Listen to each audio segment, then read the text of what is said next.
Mhm. All right, good evening. The February 14th meeting of the Lower Macungie Township Planning Commission is now called to order.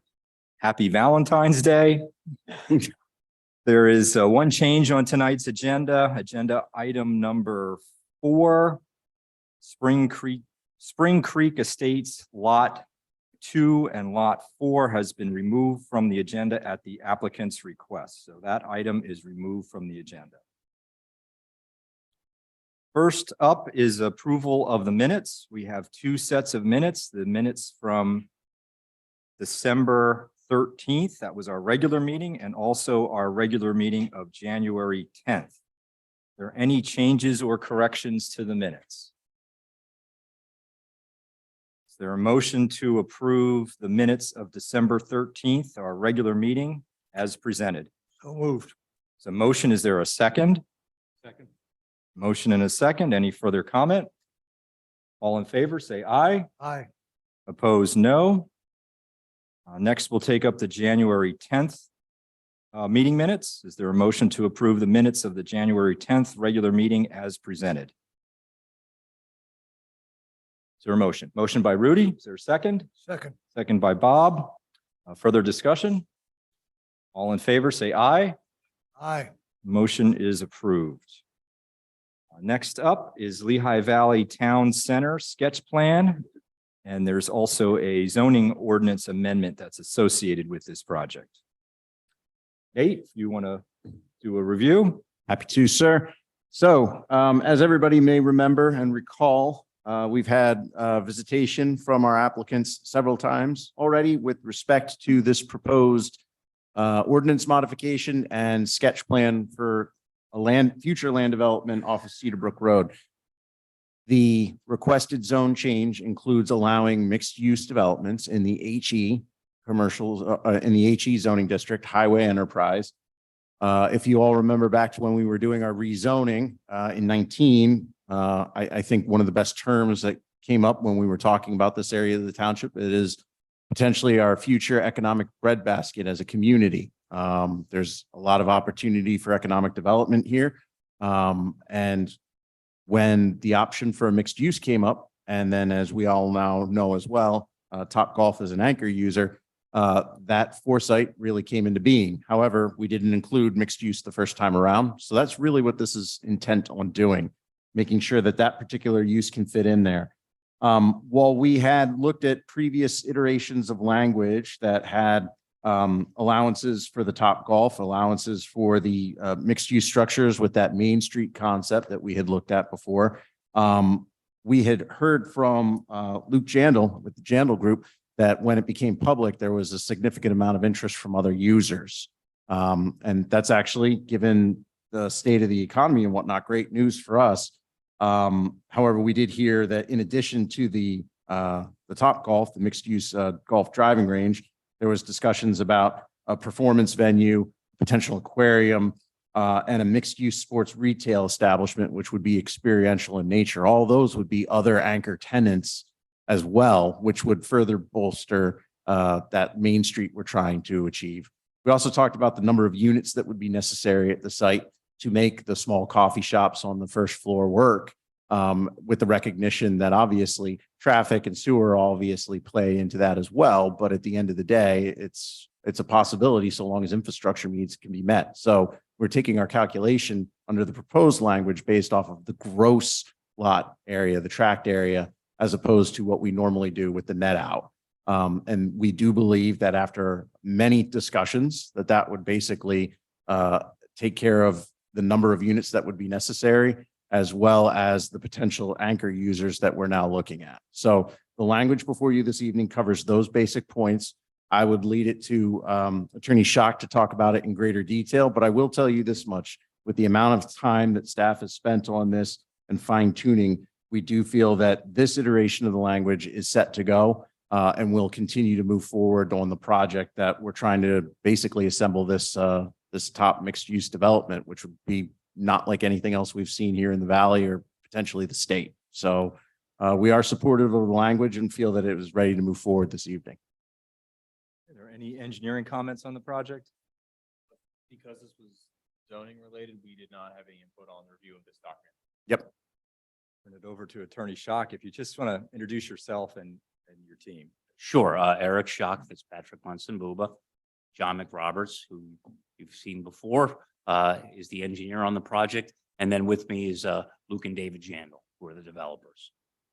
And an accurate and perfect assessment by Mr. Jones. Just a couple of things that I would add preliminarily, which is, if you recall, you did make a recommendation on the prior iteration. That included a recommendation with some suggested changes. We made all of those changes. So originally, we took what had been the ordinance before you. We took your recommendations, like, for example, clarifying the language on the signage, tweaking the hours down a bit. We did all of that initially. And then, as Mr. Jones said, well, what essentially happened, and Luke Jandal will be glad to provide more detail on this, but what happened was, word has gotten out, and we wanted to really clarify two things. Number one, as you'll see, we worked with staff back and forth with the solicitor, with Nate Jones, and with Carl Best, to make sure that we had an ordinance that allowed the breadth of uses that seem to be coming and wanting to locate in this kind of development. Each time we talked with staff and said, do you think this is something that you think would work for what is envisioned here? And things like the performance venue, the aquarium, et cetera, all seemed to work. So we've added language that would make all of those potential uses, with obviously Planning Commission review and BOC approval, allowed in this. We also accommodated by some of the language the fact that that venue might not be able to be part of the Main Street, but needs to be incorporated into the Main Street, even if it's a single tenant. So that's why that language was added, because I think perfect example is like the experiential retail / sports facility. That is larger than what would be typical for a standalone building that you might find in here, except it's exactly like what is envisioned in these types of communities. And I'm pretty sure, and Luke can give you more detail, there are other instances where that's what's happened with the Topgolf as the focus, which is you've ended up things with like racing facility. Those types of uses like to locate, for obvious reasons, by a Topgolf. So we accommodated that with the change. And then the last one was, and again, I'm sure Luke can add more detail, is the number of units in these types of communities when they get these types of users and get this facility needs to be more than what we were originally envisioning. And I think that's come from Luke having really what I would call more earnest and serious discussions, because those didn't result until people said, oh, it looks like the Topgolf is going forward. Now it's time to really, start sharpening the pencils and figure out what we can do with this. So that led us to come back to staff and say, look, hold off a little bit, because we've got to try to accommodate these, because what we didn't want to do is keep coming back with we've got this ordinance, and then coming and saying, well, geez, look at this amazing thing we've got, but unfortunately we forgot to accommodate some of these in the ordinance. So the goal was to be as inclusive as we could. Obviously, it still comes, we need the ordinance passed, we need conditional use approval, but I think we're at a point where we have made it as flexible as we need it, based upon the conversations that Luke Jandal has been having with real people, real businesses, real developers, to work with them to do these kinds of communities. So that brings us here today. We redid a sketch for if the board would want to see it, but in conversations with Mr. Jones, there will still be moving parts when we get to the conditional use. We can show you what it might now look like, but by the same token, what was more important to us was getting the language of the ordinance before you, getting that on to the commissioners to give them a chance to say, we're ready to advertise this, and then get to our hearing on it. So I'm glad for questions. I will leave either the discussions with all of the potential users to Luke, or any of the engineering details I will certainly prefer that Mr. McRoberts answer those than me. So with that, I would say questions. Why don't we hear what the potential uses are? It sounds like some things have changed since you were last before us. Sure. Disclosing the exact type of uses, I think would be premature. I mean, obviously, we've talked about the Topgolf. Since that news has sort of broke publicly, there's been other, there's been other, there's been other, call it experiential, retail users. I think, post-COVID, the retail industry has tried to become, adaptive to the changing of times and Amazon online. And so, we find a lot of these users that have come to us been complimentary in communications with the township, a sports entertainment user, two-story building. And they have a platform that is, sports retail, but more of an experiential component to it, which would have, you want to try a baseball bat, you put the VR headset on, you go in and somebody pitches to you. That kind of concept. Rock climbing, you have a 45-foot tall rock climbing, you want to try on the apparel, things like that, where you get immersed in the turf field, you run on the turf field, you try on the cleats.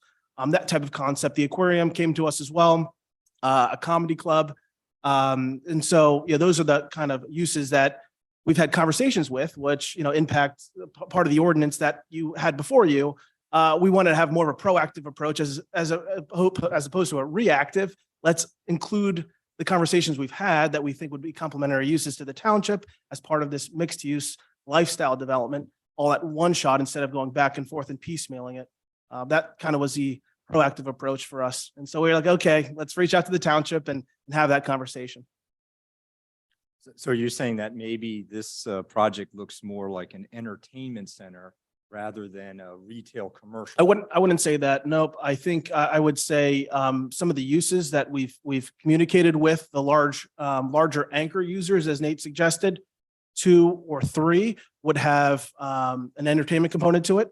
But there is no doubt we need to have that walkable lifestyle core retail, the boutique coffee shops, the gym opportunities and lifestyle as part of this. There's no doubt that that's going to be the foundation of our success.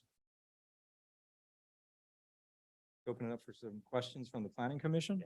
And if I could just make one, Yeah. Mr. Bow, of what he said, and Mr. Roberts can show, we didn't change the language that would still obligate us to have the showcase buildings down the center. So in other words, these were additions. It was not supplanting what we were originally visioning with that.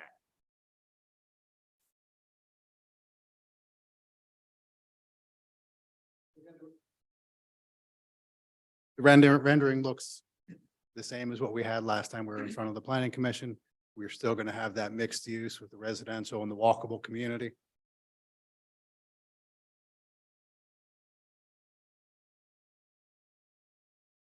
As Eric pointed out, we've adjusted the sketch to reflect some of these additional users, the sports component.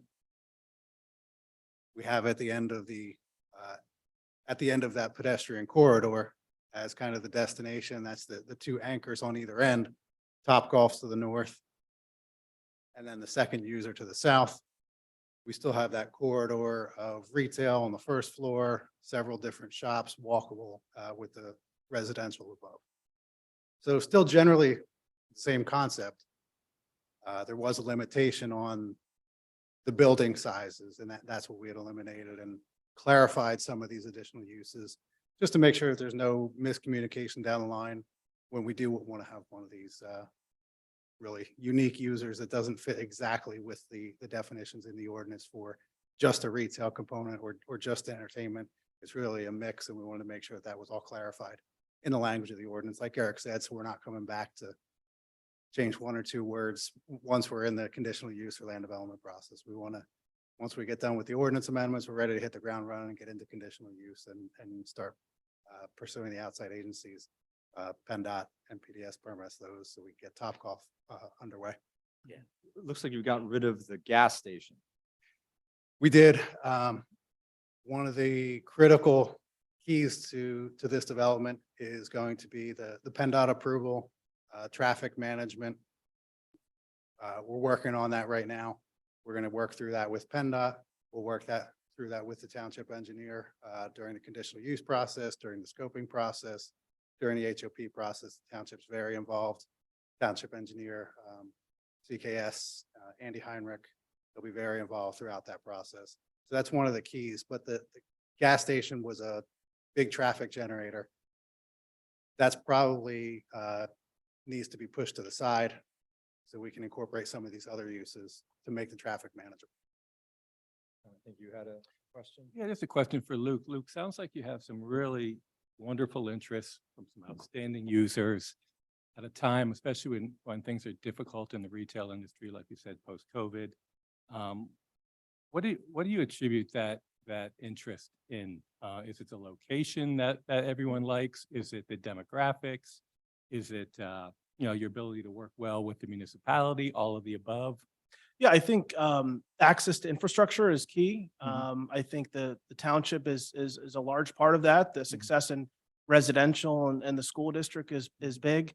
I would say the Topgolf use as a whole, I think, has been a big driver for us. And then the idea behind this walkable town center makes it very appealing. As part of that project. I mean, that's been really the high level conversations we've had, and it's really driving a lot of the interest. Awesome. Thank you. Yeah, I mean, I think we've talked about it a couple different times, about the uniqueness of the location and the scale and the size of it. And what we're all envisioning along with the township is to be something extremely special, something that, we haven't really seen in this community. And that's really what's taken on the interest, different perspective of living and a different perspective of lifestyle. And that's really where it's gone. Luke, what are you, all hoping to get from us tonight? Well, I think we'd be looking, for a recommendation, for this project to move in the right direction and keep it, on task if we could. That'd be appreciated. Recommendation to whom? Recommendation to the commissioners so that they'll vote to advertise the ordinance as we presented it tonight. That's what we really need to keep this moving at this point. Well, Chairman Bob, maybe I missed a meeting or something, but we've seen this ordinance before. We saw an earlier version of this ordinance Okay. before, and we did already recommend to the Board of Commissioners that they move forward with advertising. Okay. Now, we had some conditions in our recommendation, and I would say the conditions are, for the most part, met. We've now changed the Yes, language yeah. to where we believe we've addressed. So the commissioners will be able to look at what your recommendation was, and they'll be able to look at the changes we made after that recommendation. Staff, however, was concerned that with I'm going to call it the two buckets of changes we made this time with respect to, the uses and the residential component, that it was probably significant enough to warrant us coming back here, alerting you to what those were so that you weren't, if we went right to the commissioners and they passed, you weren't surprised when the plan came back in and say, geez, this looks different. What happened to that convenience? What happened to this, the gas user? So the thought was come back here because we'll be moving, knock on wood, to the commissioners on Thursday to get this advertised. Because we'll need this to be passed, hopefully within the time constraints needed to pass an ordinance for the advertisement. It would be advertised. There'd be a public hearing on the ordinance. And then obviously we get moving with the conditional use and the plans in earnest. Because we are working on that, but we still can't really get going at I would say the speed that the Jandals would like until we know that the ordinance is enacted. Where, Tom, what is different from what we saw before? I mean, I don't remember seeing a facility, an auditorium of this size. And was that there before? No, some of the uses are the new part of Okay. this. Well, let me pursue a line of question. Again, what leads you to believe there will be a market for a facility of that size in this part of the county? Well, our conversations with the tenant, they've expressed a lot of interest on the site specifically. And what kind of uses do you see for that auditorium? That would be that sports entertainment retail use, the one that would have sports apparel, the one that would be the virtual, the virtual reality and batting and golfing and rock climbing. I think he's asking about the auditorium. Yeah, I am, Luke. I'm sorry. I'm asking about the Okay, auditorium.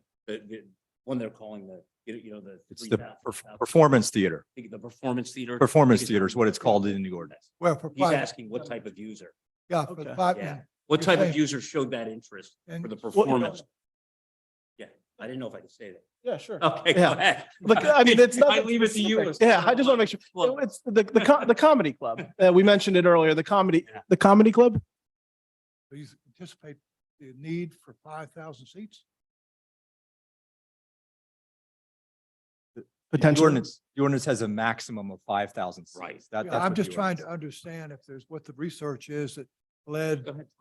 the developers to conclude that that The- size was necessary. I will say this, the number that has been proposed is probably larger than you would have thought, no matter what we put in. But you, in further discussions, what number are you at with this, the prospective tenant? Well, yeah, the specific tenant is one thing, but the opportunity for the other kind of bucket of tenants within that, I mean, if it's, you know, a not to exceed 3,000, I think, you know, that's a number we'd be comfortable with. We don't want to limit us to the other opportunities in the market. I mean, this existing tenant is less than that 5,000, but if that one doesn't come through, you know, we just don't want to have that flexibility going forward with other comparable opportunities. But the number, the roughly 3,000 was the one with which you had a discussion. Yep. Yes. I mean, that's all we Again- can- That's what we can say at this point. Help educate me. What's the basis for reaching that number? What makes you think you can fill that place up with 3,000 people? Yeah, that's their need for attendance and their seating arrangement. Their need, I'm sorry, So to clarify, there was, that use is based on one specific user that had interest. okay, and you can't identify that. Can't identify him. That user is about 3,000. So when we added the use, we gave ourselves a little room because if the next one came along and said, we need 3,025, we'd have to come back here. However, Luke is saying if it needs to be a lower number than that, we have some wiggle room, but the particular user was 3,000. And that's why I said even the number of the actual person will probably surprise you. Because that to me, it was a big number when Luke said it, but that 3,000 was based on reality, not just us saying, give ourselves some wiggle room should another one come along. So, Well, you know, the concept's really magnificent and I'm all for it, but I like to see the township have an empty building 10 years down the road because we didn't gauge correctly what the market was. And that's Sure. why I'm asking. Yeah, we're on the same page. We don't want an empty building either. Yeah, we find in looking at comparable developments across the country with similar style uses, it's going to breed a lot of activity from office users, office headquarters, higher rent in apartment rentals. It just breeds that. I mean, the ones we've looked at across the country, and we'd be happy to share those, offline. I think your focus on entertainment uses is a positive thing. I don't know that in the future, we're going to see a need or there's going to be growth in the commercial retail sector. So it's really, I think entertainment is the area where there's going to be growth and the greatest interest. and can I say that, for example, the experiential one, that's not a concept, that's real, right? That is correct. That is that's an existing user out there, so, which has made that decision that that's the type of use you're going to see in the future, the blend of the retail experiential. So again, that's not just someone saying, hey, I have a great idea. It's someone, we had a great idea and it seems to be working and we want to put it here. Yeah. So And I think I'd also say, I'm speaking out of turn, but I think a collection of all these uses at one single location, the opportunity to have that specific use in the Lehigh Valley might be limited just to this opportunity, right? There's only gonna be one of these in the entire Yeah. region. Well, in the entire Lehigh Valley, right? I think if we don't assemble all the right pieces at this specific location, the opportunity to have that retail user in the valley might not be here. Tom, was the prior drafted in terms of the number of units they could build per acre? That changed from what was there and what is now? I believe it did, but Nate would be the best person to answer that question. Yes, it did. What we are allowing for now is the calculation based off the gross tract area as opposed to netted out tract area. So previously, we would require the netting out of natural resource areas or easements. Now by utilizing the gross tract area, this provides the applicant with the number of units that they're saying will make it financially feasible for the smaller streetscape uses to come in, which is really kind of the centerpiece of this project with the two anchors on each end. So the notation for the number of units is based, and we'll be doing our zoning calculation off the gross tract area. That's where the language changes. Yeah, so essentially what happened was Luke went back and said, okay, we've got certain new uses coming in, but we also have got to start this with that main street, that kind of corridor. And from the discussions you've had with developers who have done these facilities before, this was the number that was suggested to Luke. Now, maybe it won't get quite up to that, but this is what you need to be able to accommodate for putting together something like we've got there, because we still do want to have the ability to accommodate, the retail, the restaurants that kind of row in the center. And while Topgolf may not need that number alone, it would be a draw unto itself to have this mesh or melding of it. This is what, based on Luke's research, we need to have the flexibility. Can we talk about specific numbers? Under the original draft of the ordinance, how many apartment units did you have on that plan compared to how many apartment units would be allowed under the new ordinance? Under the previous plan, it was around 360 units after we netted out all the open space, the commercial area, the purely residential area. 360.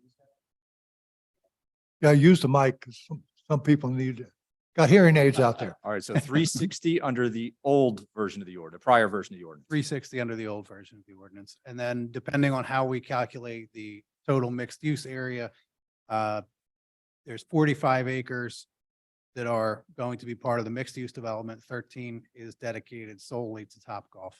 Based on the 45, that would put us at 550 units. And if we use the entire 58 acres, that puts us just under 700. So from 360 to 700. 550 to 700. Okay, I thought your original one, you said it was 360. Yes, the original was 360. Nate, help me again, going back to all the work we did on the zoning ordinances. Two things. One, this concept applied to other mixed use projects in the township. Will the same rationale be used? When you say concept, what do you mean? Gross acreage versus, Yes, previously under our other subdivision requirements, we required the netting out of space. However, in this particular case, which is just the HE zone and mixed use in the HE zone, we recognize the need for the number of units to make the mixed use component work at the level that the applicant's providing. So we're getting a more dense and urban style development, which is essentially what we're trying to achieve with mixed use, especially at infrastructure areas, as Mr. Jandal pointed out, such as this. And we were very careful in the ordinance to make sure that everything was clarified. It's only mixed use. These ordinances only apply to mixed use development in the HE district. So it wouldn't be opened up township wide to use any of these uses or density or any of the other provisions in this ordinance. It's only for this mixed use. And it requires the town center type of development. It requires a certain number of buildings have to have the retail on the first floor with the residential above. We have to have that town center, that walkable boulevard, that component is mandatory requirement that has to be part of the project. Which is not the case in other mixed use at this point. Right. In other mixed use developments, you probably more commonly see a residential component and then a separate commercial component with coordinated access points, but not combined on top of each other. It would be almost impossible to separate the two and say, what's the residential area, and then do the calculation because they're on top of each other. The commercial and residential component are tied together. Nate, again, pardon me, I don't mean to be the naysayer or curmudgeon, but I just need to understand. Is there any, in that district, is there any other possibility of the application of this ordinance to another applicant? Or is this solely going to benefit them? Are you saying mixed use in the HE? This ordinance, is it going to benefit solely this applicant? Or can someone else benefit from it in this district? Are we getting, I'm asking, are we spot zone? I would say we're not spot zoning. We're creating a mixed use in the HE district, which affects every parcel in the HE district. Is it feasible that another developer could come in realistically and do this, take advantage of this ordinance? Potentially on a smaller scale. Okay, so I want to know. Doesn't the ordinance require 20 acres to do this type of development? I think that's in the ordinance, that there's a 20-acre minimum. Think I So would you have to need double check that. So you need to have 20 acres in the HE zoning district, and there's probably very few properties that are 20 acres in that zoning district. No, but you could adjoin several of the properties that are in the other area, because please recall, we do have some industrial uses that are off of Cedar Brook Road, where if they chose to sell, they could easily join all those lots and create a 20-acre lot, singular, if they wanted to do something similar. If this moves from being an industrial zone into a more service-oriented mixed-use zone, there's no reason, if there's more money to be made in doing that instead of the existing industrial use that you have there, you could abandon that use and join the properties together. So someone could build roughly 40% of what we have, right? A 20-acre would be somewhere 50 something, Hopefully they would just join with ours. right? But yes, so the answer is yes. But you couldn't do a 3-acre one. It's not feasible. Obviously, probably doesn't make sense. I don't know how someone would create the building, the retail apartment buildings in that instance. But yeah, someone else is free to do that as long as they can accumulate 20 acres. But again, it's HE. So I think the point we got from the beginning was don't open this up to every zoning district where mixed use is allowed, because there are zoning districts where mixed use is allowed, that it was our understanding you wouldn't want the type of density that you would in the areas that are zoned HE. I've been asking questions. I don't want to mislead you. I think the concept's absolutely dynamite, but I've got to say this. I'm concerned, here we are looking at an ordinance with, is going to allow up to 700 and some odd units, up to 3,000 people coming into a particular venue, not to mention the other draws of the site and its impact on our traffic and its impact on stormwater. I'm concerned that we're recommending to the commissioner something that could come back and bite us when we get into the actual land development aspects of this. So I hope, what are your thinking? What's your thinking, Nate and Brian, about that? Are we protecting ourselves? Well, if you're talking about traffic and other infrastructure, as we always say, that's going to be what restricts or allows a site to develop the level of improvements that are necessary to carry wastewater and traffic. So that is incumbent upon the applicant to be able to manage those items for the infrastructure of a project. And that's not just here, that's anywhere in the township, anywhere in any community. Well, okay, I'm just asking you as staff, whether you have a concern with this ordinance change, that you're asking for something we can't meet in terms of our infrastructure. I think we can meet it. Okay. Especially with any, required upgrades that would come along with it. I don't see why not, especially given its proximity to the interchange on 78. Brian, do you agree? Well, I just want to say, one, we didn't evaluate any of that. Two, the traffic ordinance, it didn't change. Stormwater ordinance didn't change. They're going to be required to meet all those requirements with the land development process, so we can evaluate all of that sort of things as that process comes along. As Nate said, if you can't, those will be the restrictions. You won't be able to, you'll be limited to your impervious. You'll be limited to the stormwater volumes you can control, and will be consistent with the ordinance as written. Those ordinance sections are not changing. Thank you. Thank you all for bearing with me, my questions. And just to add that we have all those concerns in mind. We will take care of all those items. The ordinance, as we've written it, is basically the menu of all the things that we could possibly do. We know that we can't order more than we can handle. I So hope so. That's the- true. the traffic, the For your sake and stormwater, ours the as well. wastewater disposal, all of those constraints will play into what actually goes onto the conditional use plan and the land development plans. This is basically giving us the flexibility to put those items in place if we've got a user lined up. 700 residential units, it's a lot of units. And maybe you give us a little bit more detail as to why it's critical that you need that number of units. I guess that's a question for me. Yeah, I think as we've gone through this process since the Topgolf iteration, I think the initial interest on the residential side was a complimentary. As we've navigated through the success of larger mixed-use developments, the need for more density is critical, and the success of the retail on property, right, is directly related to the amount of density you have on the site. So you can imagine if you've got a coffee shop on the first floor every day, that's going to be your morning routine if you live on site.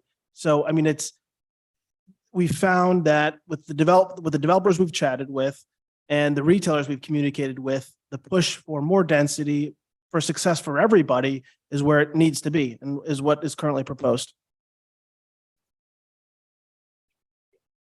I think you could be honest with you, say, if you just were coming in and doing a Topgolf at a separate, you wouldn't necessarily need it. Topgolf is a different animal. Topgolf as part of the mixed use is what's driving, trying to get the critical mass for that, Yep. correct? Exactly. And I think also to note the success long-term of the first floor retail will be dependent in not a large part, but a good percentage of the residents on property. So in 30 years from now, we want to make sure that the coffee shop is still there, right? I mean, and the support will be from on premise. All right, any other comments or questions from the planning commission? We will open it up for public comment. Mari, you wanna come up to the microphone.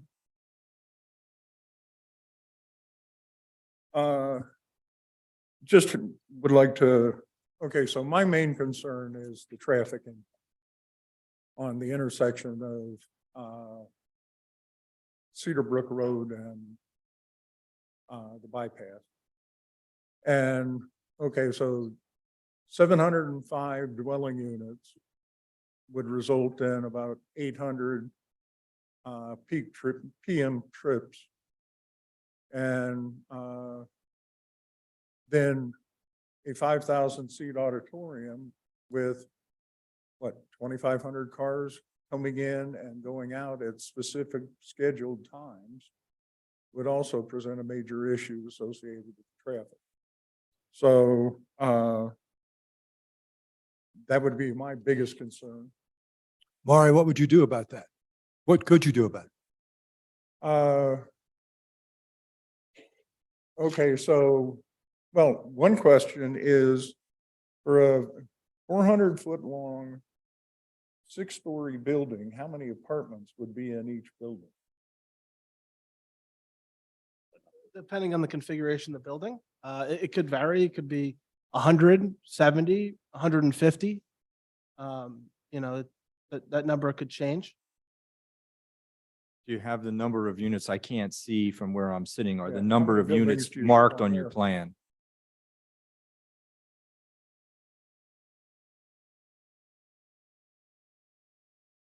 Showed 85, 80, 50, 55, 65.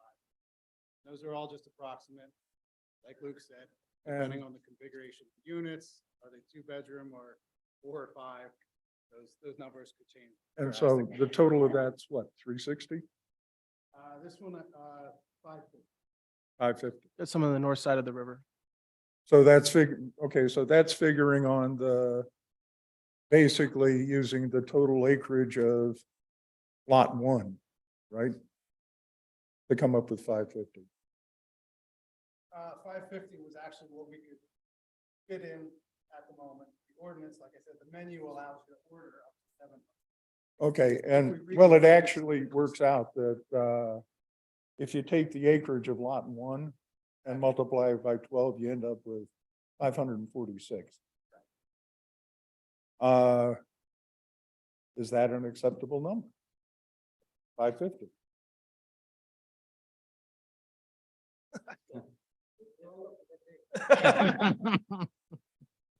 Yeah, I think if this is more of a community project, I think we want to look at what's best for the community. Obviously, the traffic is a hot button item for everybody, and we get that. We need to ensure that the access onto the property is convenient for everybody in there. So if it's a bad experience, it's gonna detriment the property as a whole. Let me try it, because I respect what Maury's saying, and 550 may be what we end up with. I think what we have to do is, the stage we're in right now is looking for your recommendation for what's proposed. Go to the BOC so we can advertise. But we have so much work to do, and we want to put the best possible uses into the plan that we have. We know the plan, we know the footprint, which John had over there to show you the elevations. That's what, between the township and Jandal, that's what we're going to do. But we want to put the best uses in. And what we're trying to do is just make sure all those options are there to us so we can provide the best uses for this project. And on top of that, I think as Maury was alluding to on the traffic, we've already had some scoping discussions with PennDOT. We've met with them, and we recognize, and one of the reasons why you don't see the gas in there, it's the most practical as far as I'm concerned, value-wise, for the acreage that are being used. But that's not how we're looking at it. We're looking at, for those acres that Wawa would occupy, what are the traffic trips? And so we looked at that, and we felt that for the betterment of the project, that maybe eliminating that use and that amount of traffic would make the most sense. So it's still so very premature. And but to try to answer Maury's question, I think we could have some flexibility on the overall number. I'd like it to be a little higher than 550. Do I think it's going to be 550 or less? I do, but I'd like the ability to go a little higher, because we haven't really, we don't have a final plan yet in front of you. What are you thinking about, David? I'm thinking about 695. I'm kidding. What I'm thinking is on a gross unit basis, we can certainly drop that to 10.5 to 11. We could, if you're looking for, as Maury suggested, it not to exceed number, leave it at the number that we're talking about, 12. And what we'll do is we can cap that instead of just under 700 where it's at now. We could cap it at, and we didn't talk about this beforehand, but we can certainly cap it at 625. Okay, thank you. And what I would say by saying that is we'd be looking for a positive recommendation here tonight, and then we'd do a little bit more research between now and Thursday, and we'd further define that when we get in front of the BOC.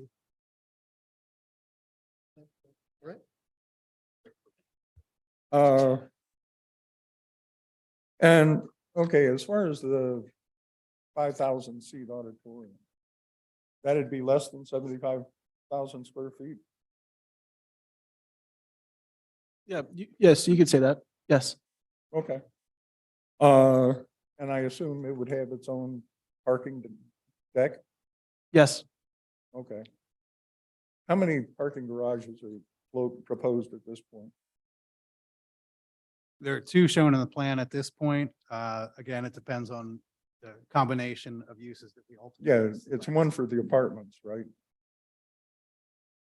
Combined. Yeah. There are 2, they serve the apartments and the retail. It's all combined Yeah. and walkable. Hopefully the apartments would have reserved spaces undercover. Okay.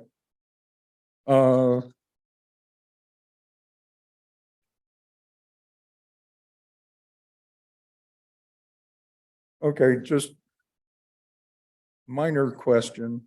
On page 5, the full cutoff light shall not be required, but for the driving range, but the remaining standards and specifications will be. Now, the remaining standards, if I remember correctly, the light heat index is set at 3,000, right? And is that going to be acceptable to Topgolf? We did put the ordinance in front of Topgolf and they've confirmed that all these provisions. Okay, they did look at all the light provision. Okay. And we can confirm if there's something specific before Thursday, if you'd like us to look at that. Okay, well, I believe it's, Brian, you happen to have the number? The section number that would be helpful. Is it, the 27-1805? Is that the one? We referenced 27-1805-6. Yeah, so I guess my question more, is it in that section? I- We say, okay, because I haven't memorized the Okay. complete ordinance. I just wanted to make sure I was looking at the right provision. Okay. And wanted to confirm that the 50% advertising would follow the 2-minute change interval that is in our ordinance.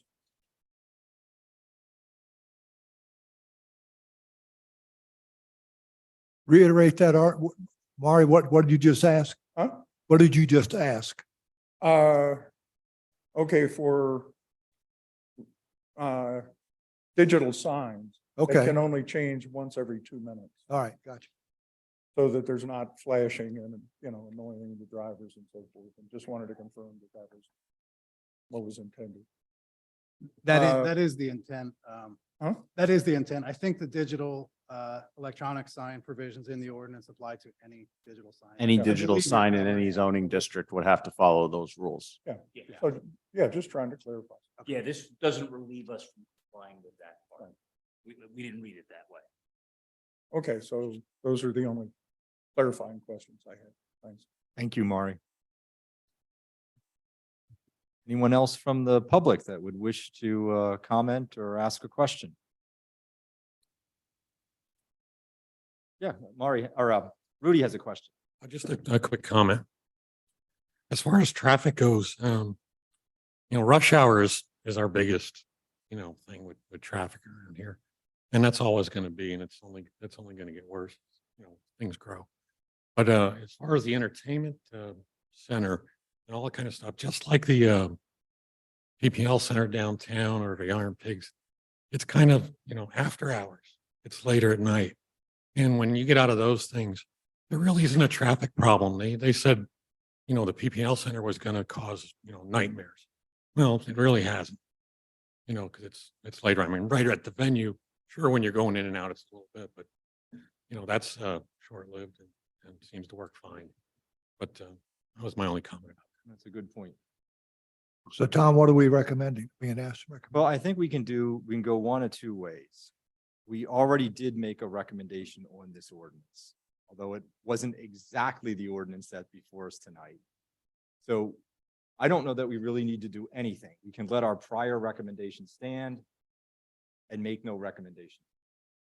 Or we can make a recommendation since the ordinance has been revised. I don't think it's significantly revised, considering what we asked them to change last time they were before us. I think they did what we asked them to do. Yes, there are a few other uses that they've added. I get that. But I think it's essentially the same.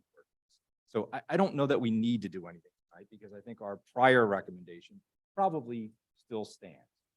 But if we want to be more comfortable in terms of the ordinance that's before us tonight and making sure that everyone's on board with the current ordinance, we could do another recommendation tonight that I think our recommendation would be something like this, a recommendation of the Board of Commissioners recommending that they authorize advertisement of the proposed ordinance relating to mixed use developments in the HE zone. So you don't want to mention anything along the line with Mr. Jandal just mentioned in terms of, but what he could live with in terms of number of units? I think that's probably an issue that's better left to the Board of. Well, I'm just saying, do we want them to know that that's one of the things that we ask? I think Maury will definitely take that back to the Board of Commissioners. All right, So I don't know that we need to get into that level of detail. Okay. because It's going to go to the Board of Commissioners, I believe, Thursday night. I'm sure that'll be a topic of discussion. And it's probably something, the density, I think, is really something the Board of Commissioners should decide. I bow to your wisdom, sir. So I think the issue tonight is do we let our prior recommendation stand? Or do we want to make a new recommendation, considering that the ordinance before us is slightly different from the one that we saw a couple weeks back? Do you have a preference? In all candor, I think irrespective of which way you go, we're going to the commissioners on this on Thursday, and they're gonna have your comments. I think it would be nice if it was, we recommend it as presented tonight. That would be great, because it would acknowledge we did address your comments from before also. Okay. Yeah. And Tom, I agree with that. Much as I respect you, I think the changes that you've told me about, since more than just slight. Okay? Just for the record. That's fair. That's fair, Bob. Everything's de minimis. Yeah, well, Everything I do, I yeah, always, you attorneys. de minimis. I don't know. I'd be comfortable making a motion to move this forward with the new ordinance as proposed. I'll second. All right, so we've got a motion to move the proposed ordinance forward. We have a second. Is there any additional comment? Comment from the public. We'll open comment to the public one more time. All right, we'll move to a vote. All in favor, say aye. Aye. Opposed?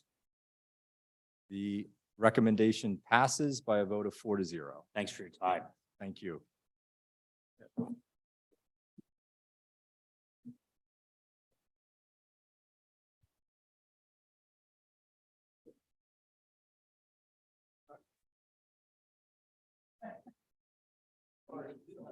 David?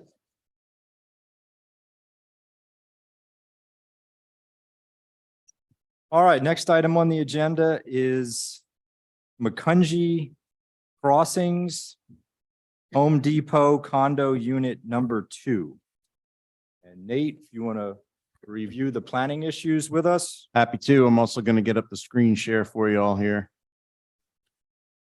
And Nate, do you want to state we've got a different person sitting in? Yes, The council? yes, we do have a conflict solicitor sitting in with us, Attorney John Ashcraft. John, you want to introduce yourself to the group here? But we do have someone standing in for this particular project.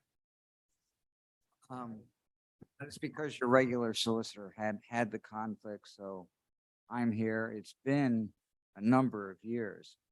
And so it's almost like doing something for the first time again. Everybody's face is different. Right? Yep. All right, as I share the screen here, we've had several meetings with these folks. All have been very fruitful.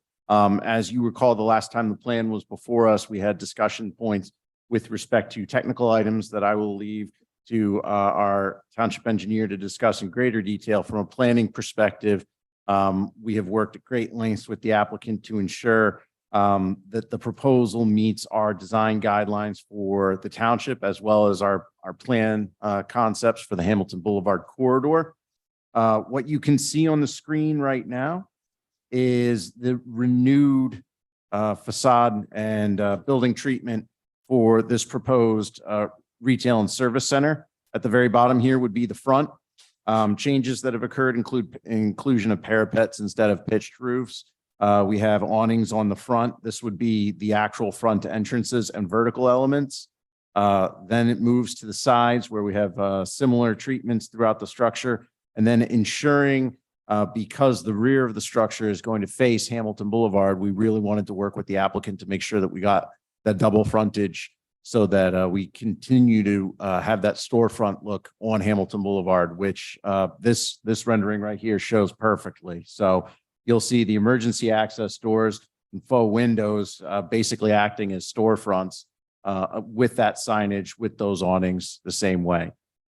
That with the inclusion of the patio for the potential food user, which here on this side, you can see a potential door entrance for patrons to go out for outdoor dining, if that's what that ends up being.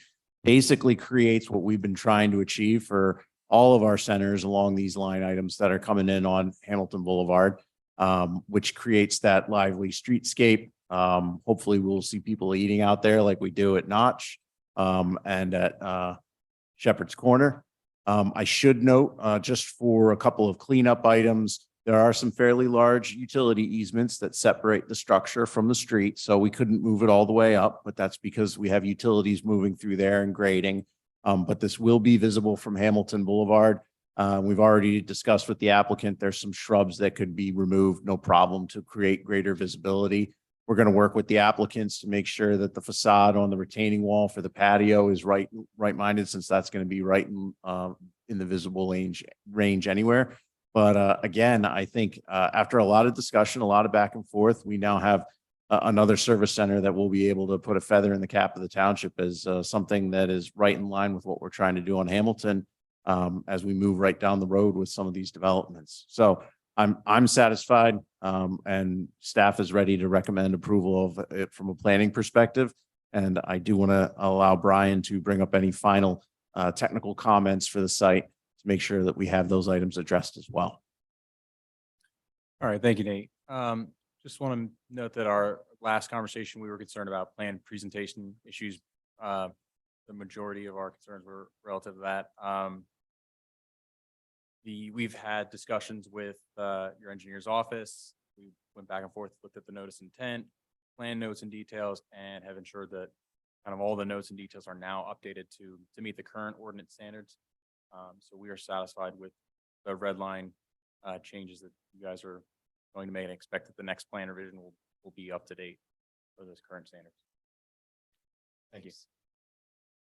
Attorney Durso, just so we have everybody's name for the record, if you could just introduce your team. Sure. Kate Durso from Fitzpatrick, Lentz and Buba, Bud Newton, obviously, who you all know, and John Karakis from Greenberg Farrow. Thank you. Any particular issues you'd like to bring to the Planning Commission's attention? I would like to thank Brian and Brian for, if you remember last meeting, there was some confusion of how do we report what was done with the Home Depot part of the project and what we're doing with these new components of the project. And we worked very closely with Brian, and we were able to get that resolved right after the last Planning Commission meeting. And there is one item that is in the traffic engineer's letter that in regard to some of the future ADA ramps on the out parcel and crossings of the main driveway on the lot one. We did not ask for waivers of those because we're not dealing with those out parcels in lot one at this point in time. They'll be addressed when we submit the plans for those lots. And other than that, the only waiver we're asking for is that this be considered as a preliminary final plan. I know last time you were before us, there was some confusion over references to old zoning sections in the plan. Have those issues been resolved? Yeah, that's the notes that Brian was just referencing. Yes.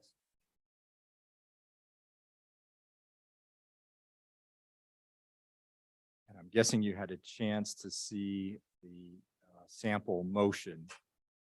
Yes, we don't have any issues with the sample motion. We just think it might need to add the waiver.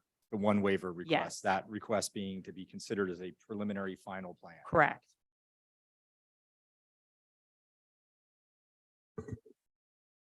And we're hopeful that you appreciate the renderings and the new elevations. So we knew that was an issue last time. Are we ready for Mr. Hammer? Is it hammer time? All right.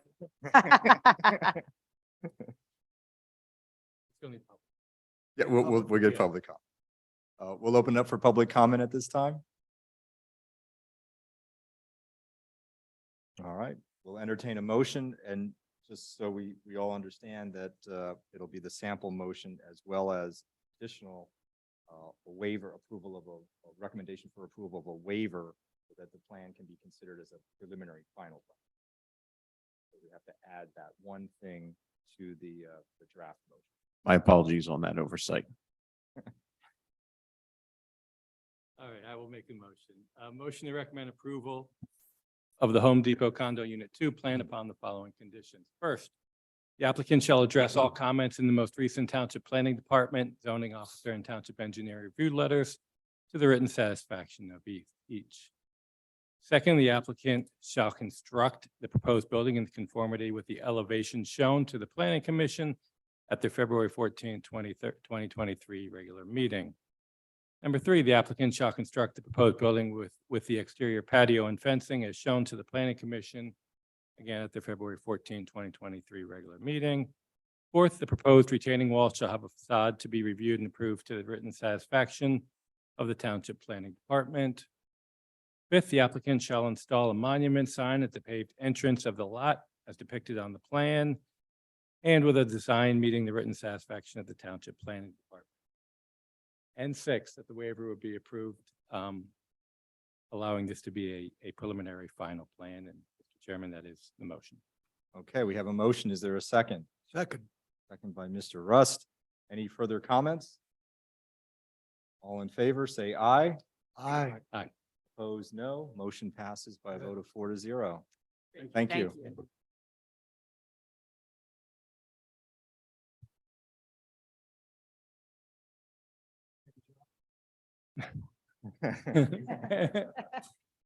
And just that he does.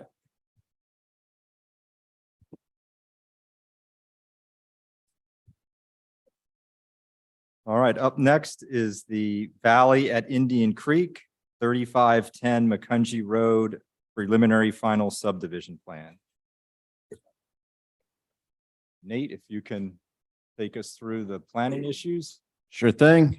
So what you're looking at here is the plan that actually should not be all that unfamiliar with the group. As everybody recalls, we had several iterations and some long discussions with respect to this proposed subdivision off of Macungie Road at the intersection of Macungie and Indian Creek. The applicants did receive zoning relief to be able to put in the single-family residential dwellings on a loop road, as we can see here coming off of Macungie Road. There's going to be 22 dwellings. The road system, as you can see here, is a little tight, but we have looked at it as far as from the design perspective. We'll continue to make sure that it handles our larger vehicles, both for the municipal side as well as for garbage pickup. One thing that I should note is there's a fair amount of open space that is proposed as part of this project. Over here, we have open space at the northerly end of the site. It looks like it's eastern, but that's actually the northern delineation, and at the southerly portion of the site.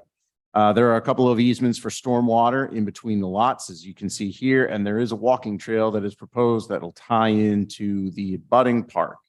From my perspective, we have a couple of items that we just want to continue to make sure are on everybody's radar. They are not too far out of the zone of prior discussions with the applicants. We continue to recommend the street trees, given the size of the street and the sidewalks and the size of the front yards. And then the strip that would be in between, it would be better to have the street trees on the lawn side as opposed to in between the sidewalk and the curb. Just given how close everything is in this development, we want those trees to have a chance to thrive and get as large as they can without causing infrastructure issues.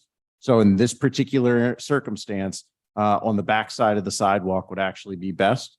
We're encouraging the applicant to put in front porches as always. They're allowed to go into the front yard setback so that they can have those front porches.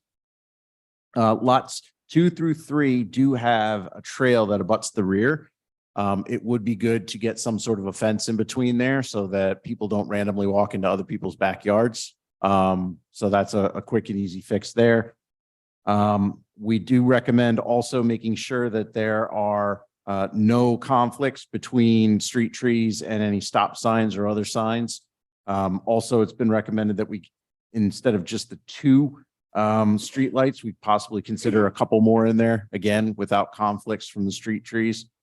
But I think the biggest and most important thing that we do want to discuss here is the management of the stormwater basin and how we are going to do that moving forward. we don't object to the system that is potentially set up at all. We just need to figure out how we are going to do it in terms of agreements and the legality of the nature of the fact that we're going to have an extended stormwater basin that comes onto Township Park property that is also included on the lot that that a 22 unit HOA is going to be managing as well. So we do want to figure that out. Last but not least, I would like to thank the applicants and provide commendation. I mean, the landscaping plan is great. So I'm no RLA, but it's a very good plan. And I think having some of the privacy buffers for lots 14 through 22 at the rear is a very, very positive thing, given the fact that they're going to have reverse frontage on such a busy road. And I apologize. The only other point that I do want to bring up is we do have several of these lots, and we've brought this up before, but roughly lots 4 through 11, they're going to have very limited backyards. And some of them have conveyance swales for stormwater. So there's going to come a time when the applicants, or I'm sorry, but the owners of those homes do come to us and they ask to put in something. We do have a disclosure ordinance. We just want to make it clear, you know, you build a deck over it, you're doing it at your own risk because there's a swale that's there. And you might not have enough room to put in a pool or a shed or a patio. And just so long as people are aware of that, because that's an important note when you look at the size and scale of these lots. But beyond that, given the zoning relief that's been granted and the shape and size of the lot, I think we're now at a point where the product is about as good as it's going to get. And we thank the applicant for all the help and assistance in getting it forward to this point. With that, I would hand it over to Brian to talk to all the technical aspects. I'm sure we'll talk a little bit more about stormwater. Of course, of course. All right, well, thank you, Nate. I just want to start off by saying you guys have addressed a lot of our concerns. I mean, for instance, the walking trail that goes through the open space over to Jasper Lane on top of the sewer easement. And that kind of removing the sidewalk and the frontage improvements along, in coordination with moving those frontage improvements along Indian Creek Road. I think that makes a lot of sense. Some of our concerns still are around the basin design. One of them being how the easements are identified on the plan and kind of I know we've discussed at these planning commission meetings, the expectations the homeowners association is going to take ownership of the maintenance. Well, not ownership. I think that's some of the confusion that the township is going to, or the intent was the township is going to maintain ownership of basin on the township's property, but then provide an easement to the HOA on the township's property. And the HOA was intended to maintain the basin. There's also some notes about dedication of the streets and right of way that really just need to be clarified. I think that some of those notes on the plan, there's some that are different in different places. And that stuff really needs to be ironed out and very, very clear so that when we get to developing and somebody's actually building this, we don't have issues with, oh, well, the plan note says is confusion. So some of it certainly needs to be ironed out. With the basin, the design is also much better. You guys have addressed some of the off-site areas and the routing so that you're actually accounting for all the areas appropriately, which is just great. And that looks good. We do still have a question about the existing bottom of basin and really surveying that appropriately and accounting for that existing how the existing basin functions relative to the existing flow leaving the site.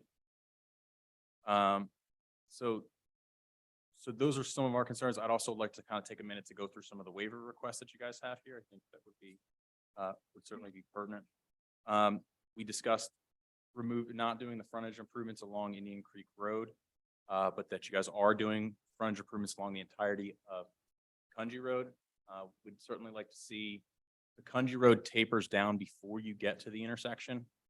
We'd certainly like to see that that widening go all the way through into the intersection so that it's not tapering down right before you're stopping and making a turn.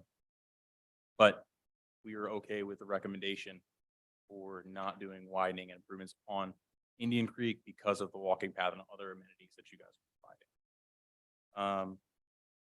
The horizontal curves within development being less than 200 feet. Again, that was the radius within internal development. They needed the room to put the houses. And we were okay with them shrinking those radiuses down so that this layout accompanies this lane. The intersection separation, so Macungie Road and Indian Creek Road, the township ordinance requires that you have a 400-foot separation to the nearest intersection. So where your new road comes in, ties into Macungie Road, is less than that 400 feet.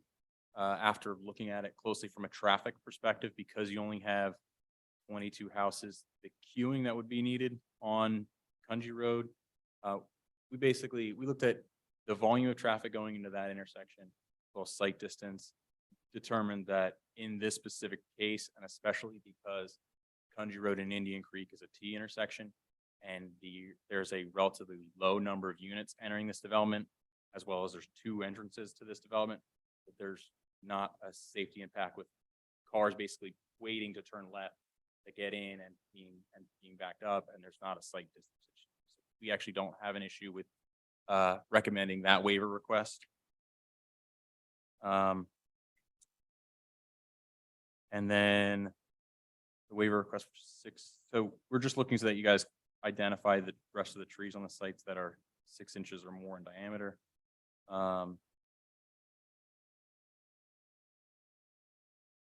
And then the final requirement is the street trees, which Nate actually had brought up, that we'd actually prefer that you locate those behind the sidewalk.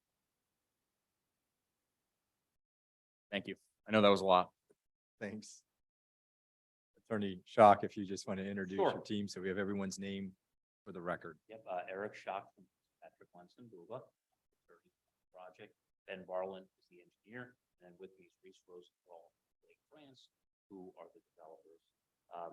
And as Mr. Jones said, probably familiar faces on this project. We've been here a few times. I don't know that there's any other introduction necessary of this with this, because you've seen it, I think, enough times, but we do have some of the items that were already mentioned by your engineer and Mr. Jones that we'd like to talk about, and then a few other comments in the letter we'd like to talk about, just to kind of, what I'll say, for the most part is we're fine with the comments. There's just some things we need to straighten out, get some direction on, so we can, knock on wood, finally wrap this up. So, get started. Sure. So I guess the best place to start would probably be on the waiver requests, because Brian already brought those up.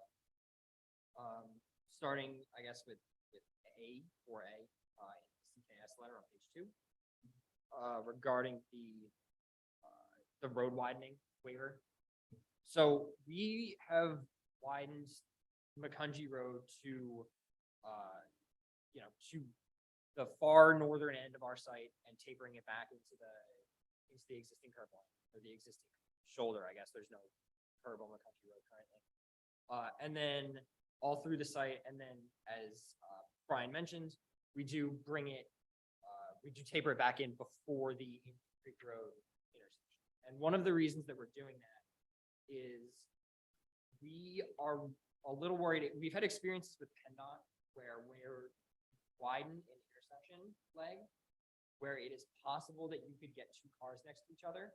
And here with 19 feet, you're probably on the border of that, the smaller end, where PennDOT doesn't really like that position from a safety standpoint, because what happens is, someone's waiting at the intersection to turn left off the Macungie Road, and then someone in a larger vehicle potentially comes up on the right, wants to turn right, and they end up next to each other, and neither. So that's sort of a case that we're looking to avoid by tapering down early. Do you know if that's PennDOT's specific request for this intersection? Have you checked with We do PennDOT? not know that. Can you for this- verify that? We can. I think it would be a stronger argument that for the waiver, if we had something from PennDOT that said, this is what we want. Sure, we can do that.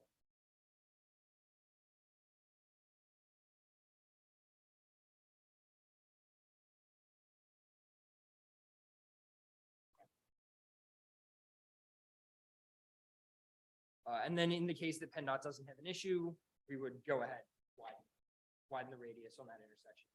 Indian Creek Road.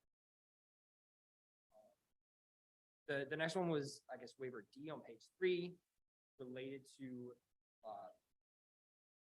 replacement trees. So we are currently providing as many replacement trees as we are able. There is one area that was mentioned in the CKS letter where we might need to take a closer look, and that's to the eastern end or the western end of the basin where the sewer and the walking trail go to connect. However, for what we have on the site, we've tabulated all the 6-inch or larger trees. And looking at replacement trees for those, we are required to plant 50 replacement trees.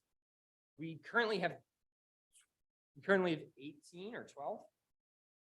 We have 12, I'm sorry. We currently have 12 replacement trees, which means that we're 38 trees short of the requirement. So we requested a waiver for this because we don't really have anywhere on the site to plant them that is a common space that's not within a site triangle or an easement or basin. The landscaping plan should be toward the back. We're looking for it on.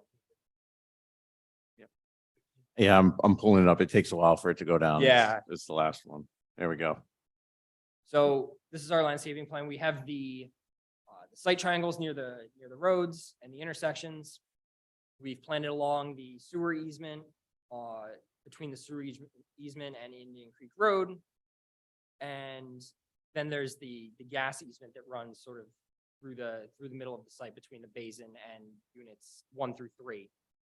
So we don't really have anywhere appropriate to put these trees in a common space on our property. And the reason we wanted to bring that up is because the CKS letter mentioned that it might be a situation where a variance would be required.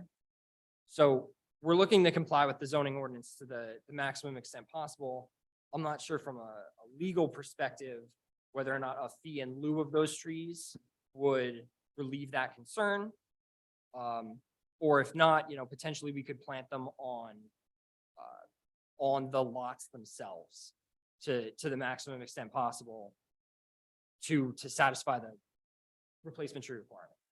Another option that we could look at here is instead of substitution of large specimen trees would be smaller specimen shrubs that would get to a medium size, potentially on some of the common space or in or along the basin, something like an elderberry or certain willow varieties. I mean, we could gladly trade off for that if we wish.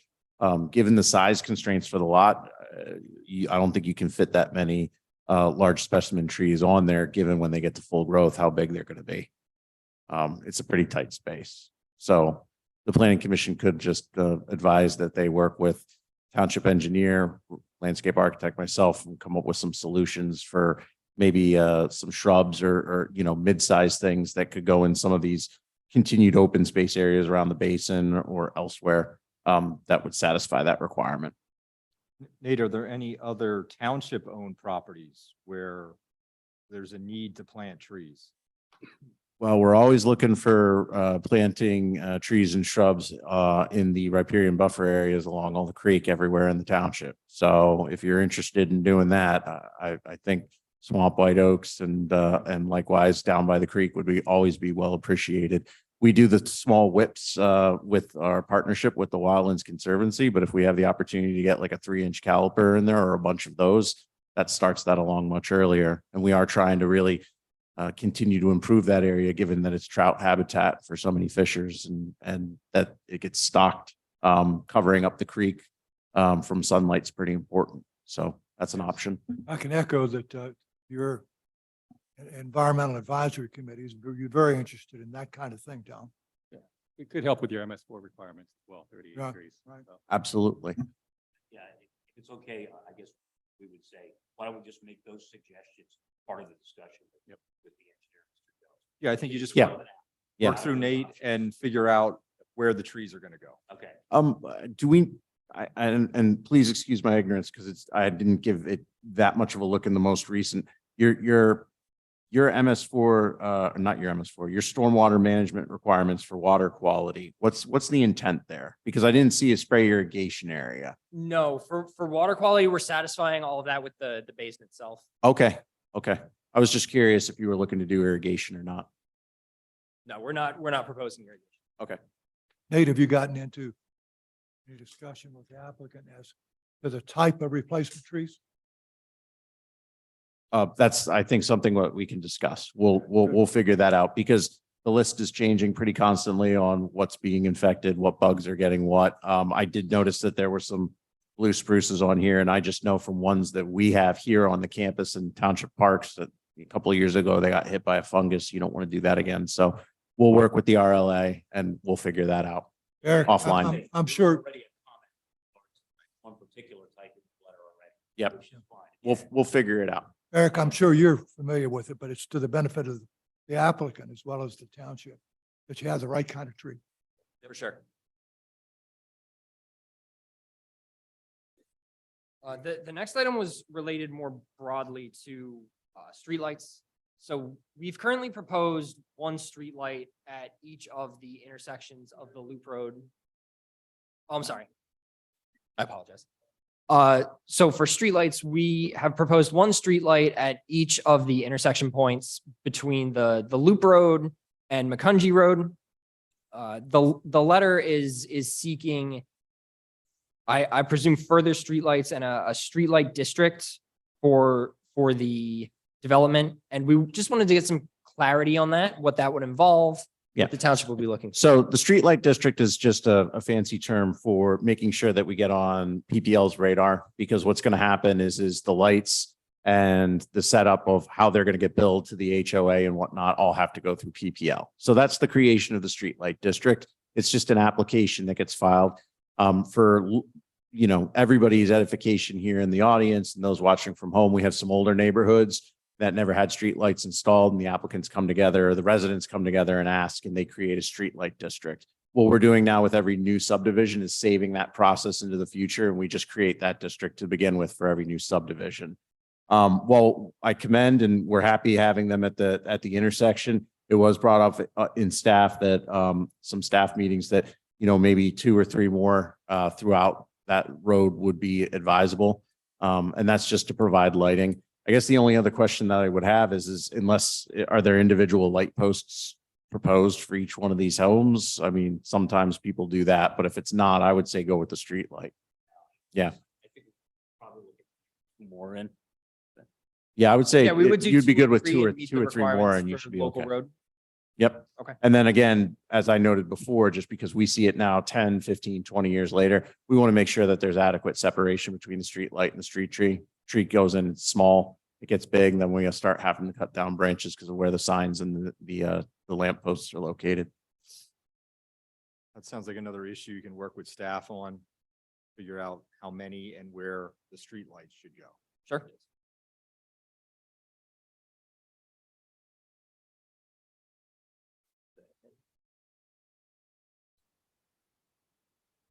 Right. So one of the other things in the letter more broadly was active versus passive recreation space. As you can see on the plan, we have a great deal of open space on the site. At a previous meeting, we talked about leaving it as passive open space because the basin's there. It doesn't really have, you know, the qualities that you would want for a sports field or something like that. So we had proposed doing everything as dedicating passive open space and then doing a fee in lieu of active. And we wanted to make sure that the township was still happy with that, or if, you know, some being active would be preferable on this site. And I think we offered making some improvements active wise on the adjacent park. One or two. Well, one of those 2 alternatives, correct? Sure. Yeah, we could do that as well.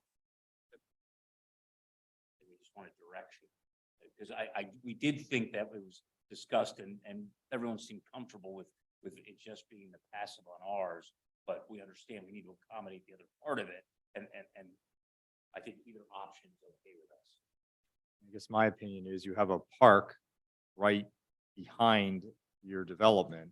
So to put more active recreation on those 2 recreation areas on both of the wings of your development, I don't know that makes a whole lot of sense. Right. That was our thought process. We've got the path connecting to the park and direction on what, So you would, I think, We'll just work it out again as to whether it be. Right, but you'll get credit for the passive recreation and the active, you're going to pay a fee in lieu of. Is that what you're That'll be our proposing? initial- yeah, it would be our regular fee in lieu of. So I think we can come up with some sort of consideration that there will be the passive space here. And I think further, plantings and naturalization in that area would work towards that. And then with the park right next door, that makes sense.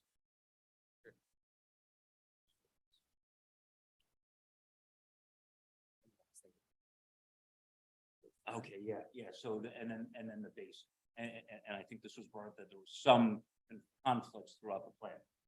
There will be an HOA. And the thought was the HOA would be the party maintaining the base. I don't believe, speaking with Mr. Bruman, that there's the ability, for example, to swap land for us to take. So I think the conclusion was that there would be an easement granted to this property for access and maintenance of the basin portion that's on township property. And the HOA would have to be formed immediately as part of that, in connection with recording of the plan, so that we can memorialize that requirement and obligation on the HOA.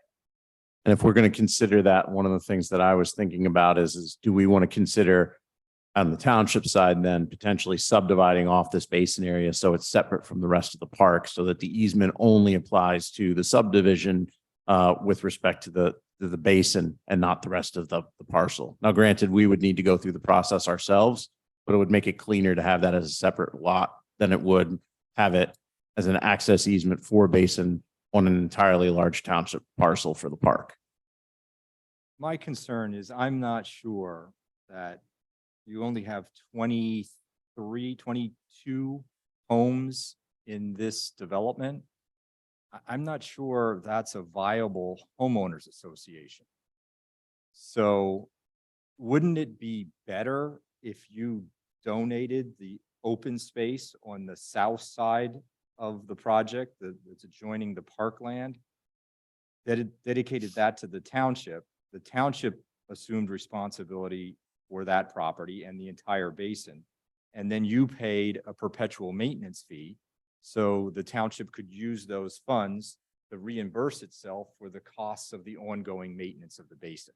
Wouldn't that seem to make more sense than to come up with this crazy thing with easements and who's responsible for which half of the basin, and relying on a very small homeowners association, 22 lots, to take care of this into the future? Makes a lot of sense. Mr. Bile? Are we dedicating the road then too? Well, I mean, this is an issue I think you ultimately need to take to the Board of Commissioners, because it's outside of what the Planning Commission really can provide direction on. My personal opinion is we should take the road. Again, for the exact same reasons. I don't believe that a homeowners association is going to be viable for the long term that only has 22 homes in it. I think we're asking for trouble. So in my opinion, the township should take care of the road. The township should take care of the basin. But you guys should pay a perpetual maintenance fee to make sure that the township has the funds to reimburse us for the costs of the ongoing maintenance of the basin. All right, we'll take that. I guess my other question is, the stormwater that enters the current basin at the township park, where is that stormwater coming from? So there are, I suppose you'd say, three areas that we're looking at. One area comes from the homes to the west of the property. That area generally drains down through the park to the existing basin. The other area would be our site itself, some of which comes to the existing basin today, and some I believe may sheet flow somewhere else. I believe most, if not most of it, goes to the basin. And then there's also a cross pipe on Macungie Road that comes from the eastern side across to our side that has a huge drainage area of farm field. And then some of that gets into the basin as well. And I guess that where I'm going with that question Mhm. is, if, let's say, the homeowners association ultimately winds up, I know this isn't what I'm suggesting, but let's just play it out. The homeowners association is responsible for maintaining the basin. They don't do a good job. They fail in their responsibilities to maintain the basin. Where is the stormwater problem going to materialize?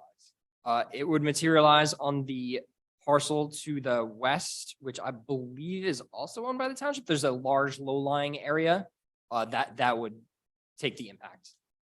I don't believe there's any homes that would be directly affected. However, of course, it's a situation that you would want to avoid. I'll pull up the map for us so we can all see the overall area here.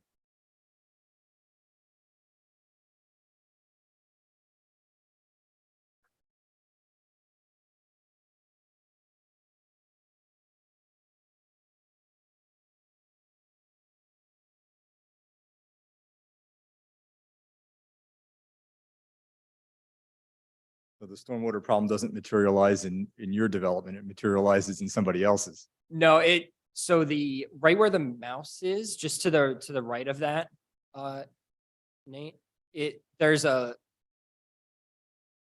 Oh, is it your? My last. Yeah, so right there, just to the north of Jasper Road, that grass area is very low lying. And that's where there would be ponding if the stormwater basin were to fail. Looks like it's pretty close also to Jasper.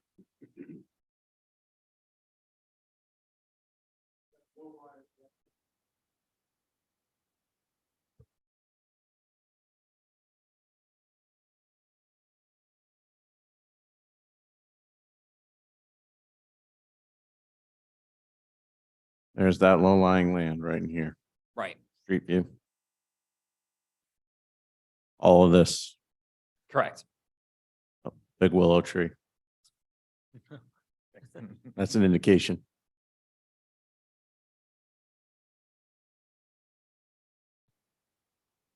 May want to throw this out there. The applicant's not changing the location of the emergency spillway from the existing basin. They're utilizing that same location.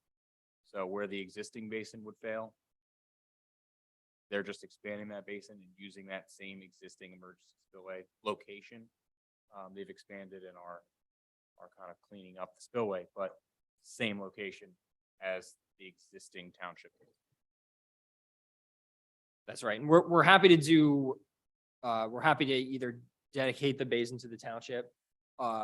If you believe that the township would do a better job on maintenance as opposed to an HOA, or we can go the HOA route, we're happy to do whichever is best for everyone.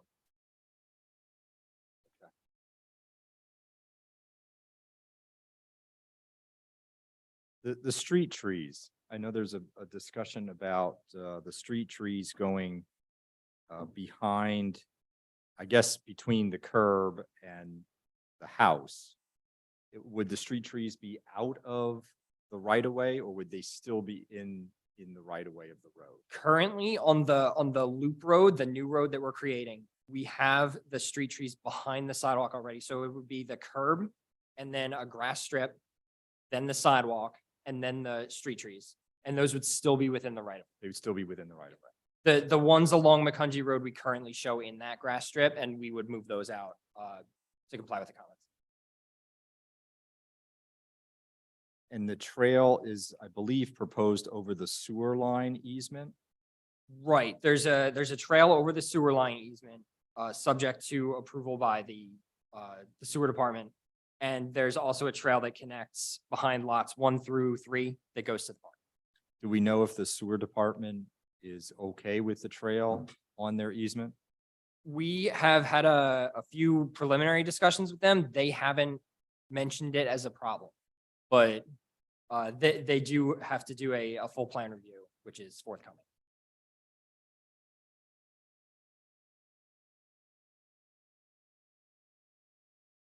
Your plan shows in the hatched areas that's areas designated as open space. And part of the hatch areas includes the expanded stormwater basin.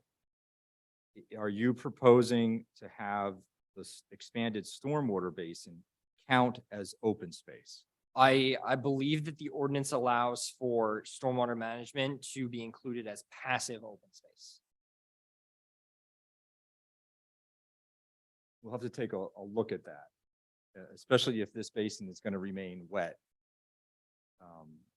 I'm not sure we should be counting a wet basin as open space.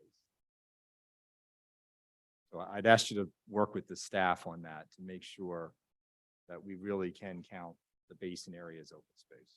Sure, we can review that.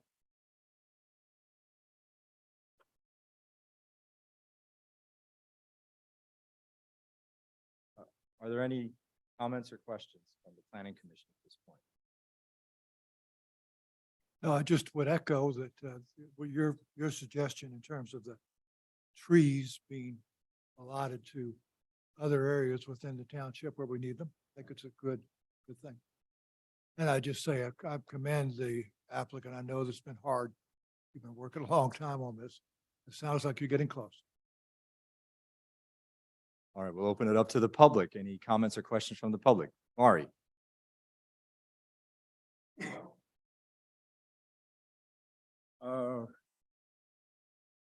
I agree with you, Tom, associated with the street, that it probably should be a public street because it would be too expensive for the homeowners association. Mark, I would like to understand why we can't sell the detention pond to the homeowners association. I think it was a bidding issue. It could Huh? be, so I think it was a bidding issue that came up. It would have to be bid to the public. Why anybody would want to bid on a stormwater basin is beyond me, but it would have to go through that process. The thought was, and I don't know if there's some exception, if it's almost valueless or something. Discussion I had with Dave focused on us having to get an appraisal to show that we can have the value. Right. Bid, Yeah. and we kind of just let it fall off at that. But- Yeah. And I think that generated Tom's idea earlier. Yeah, which we're fine with. So Yeah. it's less complicated. But I know that was the start of that discussion, and the thought was, well, just make it an easement, figure it out. Yeah. But we're certainly okay with the dedication. Well, I'm not looking for it to be dedicated. That, I'm just following Mr. Biles. well, okay, so I do think it would be a lot cleaner if both halves of the single detention pond was in single ownership. And so I would like to encourage the township solicitor to figure out a way that we could do that. But then I would prefer to have the entire detention pond controlled by the homeowners association, that the township has a good bit of experience with oversight of private ponds and does have provisions to be able to step in if necessary and so forth. So that would seem like the cleanest solution. Marty, did I hear you correctly? You think the HOA should be responsible for the detention center? Yes, Detention pond? Yeah. Okay. You think that HOA is large enough to do that? well, they're making the detention pond bigger so they can use it. And so they would have to maintain, if they set up a separate detention pond, they would have to maintain that. And so it's just maintaining a little bit bigger detention pond. And the same requirements would apply if it needs to be naturalized and so on and so forth. And which would hopefully mean less maintenance. But the homeowners association would have to be trained on how to maintain the detention. Yeah, I mean, you go from mowing it once a week or once every other week to 2 or 3 times a year, and that's it. Yeah. So those are my only comments. Sounds like you probably should go to one of the commissioner workshops and figure out what's going to happen with the road and what's going to happen with the basin. So, I know we can give a recommendation, but the decision is ultimately up to the Board of Commissioners. And you probably want those issues answered sooner rather than later. That would be if you want to come to the one in February. That's the 27th, at 6 PM. If you're interested, let us know and we can make it an agenda item.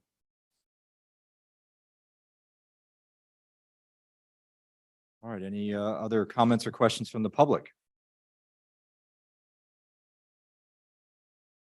I think we have a number of issues that probably need to be resolved before we can make a formal recommendation to the board.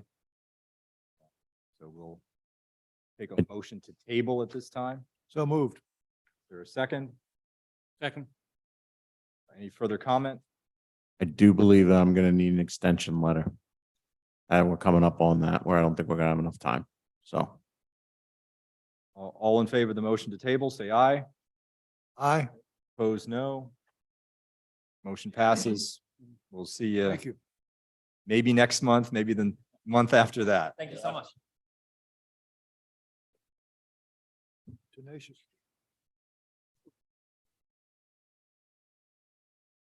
Next item on the agenda is 7224 Mountain Road preliminary final subdivision plan. Bud, are you by yourself? Yes, I am tonight. Mr. Schenkel is out of town and he asked me to come on his behalf. I know we've seen this one before, but Nate, if you can just give us an overview. yep, I'm bringing it up right now. Sorry, it's taking a couple of moments here.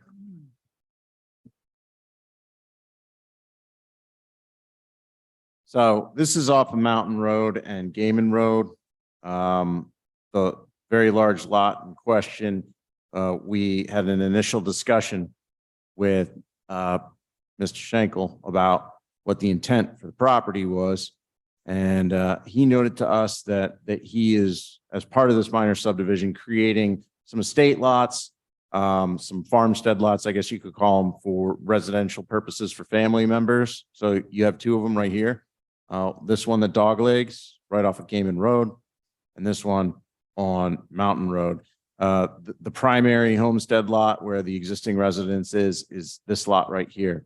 The remaining two lots, this right here, at 75 acres, is essentially the South Mountain.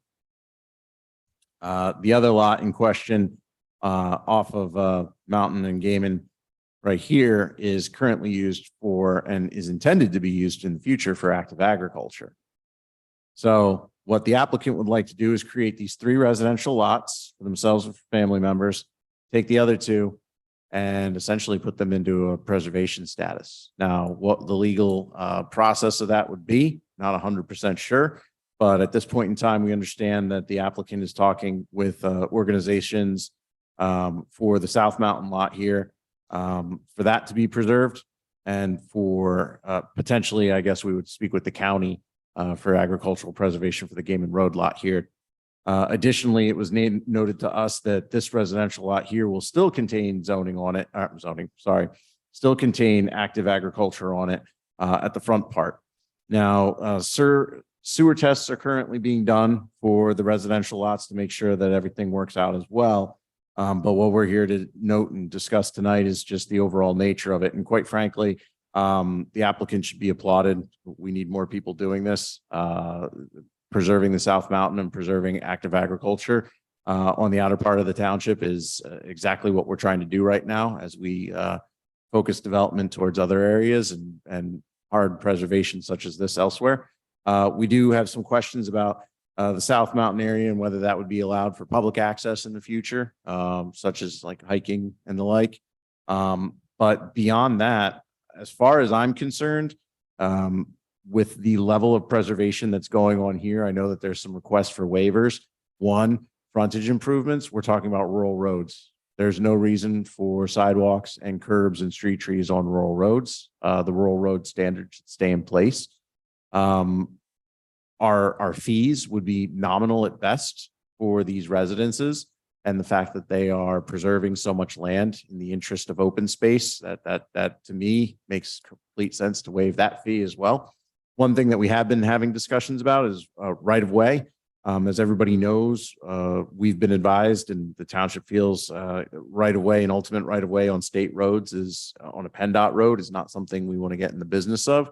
And for our township road on Gaiman Road, it could and should be offered, but I don't expect to see any desire to have that taken. Again, in an area such as this is a township, we're trying to preserve it and not make alterations to what's already there. So that's where I stand. Our recommendation is to endorse the waivers at the staff level. But I do know that there's a couple of design issues that we're going to have to talk about moving forward as well. So I do want to hand it over to Brian to talk about that at greater detail. Sure, thank you, Nate. One of them Nate already mentioned, which is sewer testing is ongoing. I think that can't really finalize this plan until we know exactly where the septic fields can go. So that's just one item that really is kind of holding this up right off the get-go.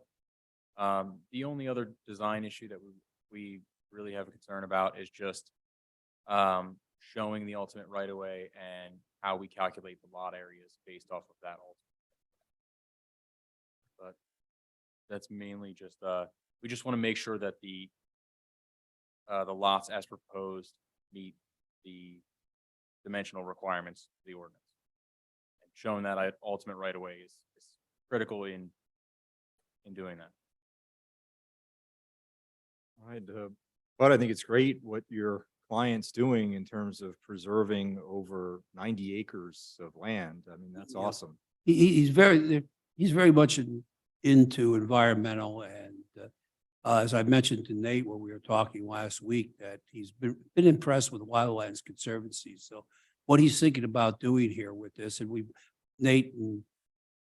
met with Nate and Bruce about this, and he's going to enter into an agreement with the township to outline what he wants to do in lieu of these waivers. But he's very insistent about getting these waivers and not having any fees that he has to pay for it. But there's very minimal fees that we'd have to pay anyway, because he's the southern part of the project's outside the transportation service area, so there wouldn't be a traffic impact fee for that. On the north side, there's only one house being proposed, so that'd be the first exemption you'd get anyway, so there shouldn't be a traffic impact fee. The only fee that I think you would get would be a rec fee for the second lot on the south side, so he's asking for a waiver of that, but the open space dedication should more than offset that. The shape of the lot on the north side there, the L shape, is primarily because your ordinance does not allow for a flag lot. His son doesn't want to have his house out on the piece that fronts across the street from Mobile Home Park. So he wants to be in the back, but I couldn't just put a 50-foot stub in for the house to be in the back. So I had to put a 150-foot minimum lot width along Gaiman Road. So we could actually reduce that if the township would agree to it, but we don't want to have to go through zoning to be able to change that. So that's why that's 150 feet. So his intent here with this, he doesn't want to dedicate any right of way. So we weren't proposing to show any ultimate right of way on the plans. And we weren't proposing to offer for dedication anything here. But he did agree that in this agreement with the township, that if the township needed to do some improvements or something, he'd be willing to give up property at that point in time. And he also did mention to us is that he was being impressed with Wildlands and stuff. If they want to put a trail across the property or something like that, he's willing to do it. And as far as control of the property, as long as he or a family member lives on the property, they would have some say in what happens on the property. But if the family moves off the property, he's thinking right now that he will, property will revert to Wildlands most likely. That'll be worked out in the details of the agreement that he puts together with the township. Let's say that again, what you just said. He as long as the family lives on the property, he was to have some say, Bob, as to Sure. what happens with the property. But But if they leave- if the family moves off the property, he's going to set up this agreement that the property would go most probably to Wildlands right now. Thank you. Because he's had some dealings with them recently, and he says he's really been impressed with them as an organization, and It's an impressive that's the direction organization. that he wants to go with it. So, we're willing, when he gets back into town in the beginning of March, we're going to sit back down with the township and work out this agreement. So is the plan that you'll have an agreement with the township in place next time you come before the planning commission? It's good. He still has, he has not gotten his attorney, an attorney involved yet. So it's going to be a matter of getting an attorney and sitting down with the township and finalizing this agreement. So I'm not sure, Tom, how soon that's going to take. The sewer testing is underway. They did the probes. We went into some weather problems. The perks are underway right now. So. And that I think is the only thing that's really holding us up now.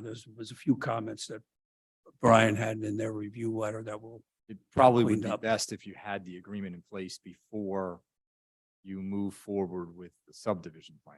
And I only say that because you're looking for waivers for fees.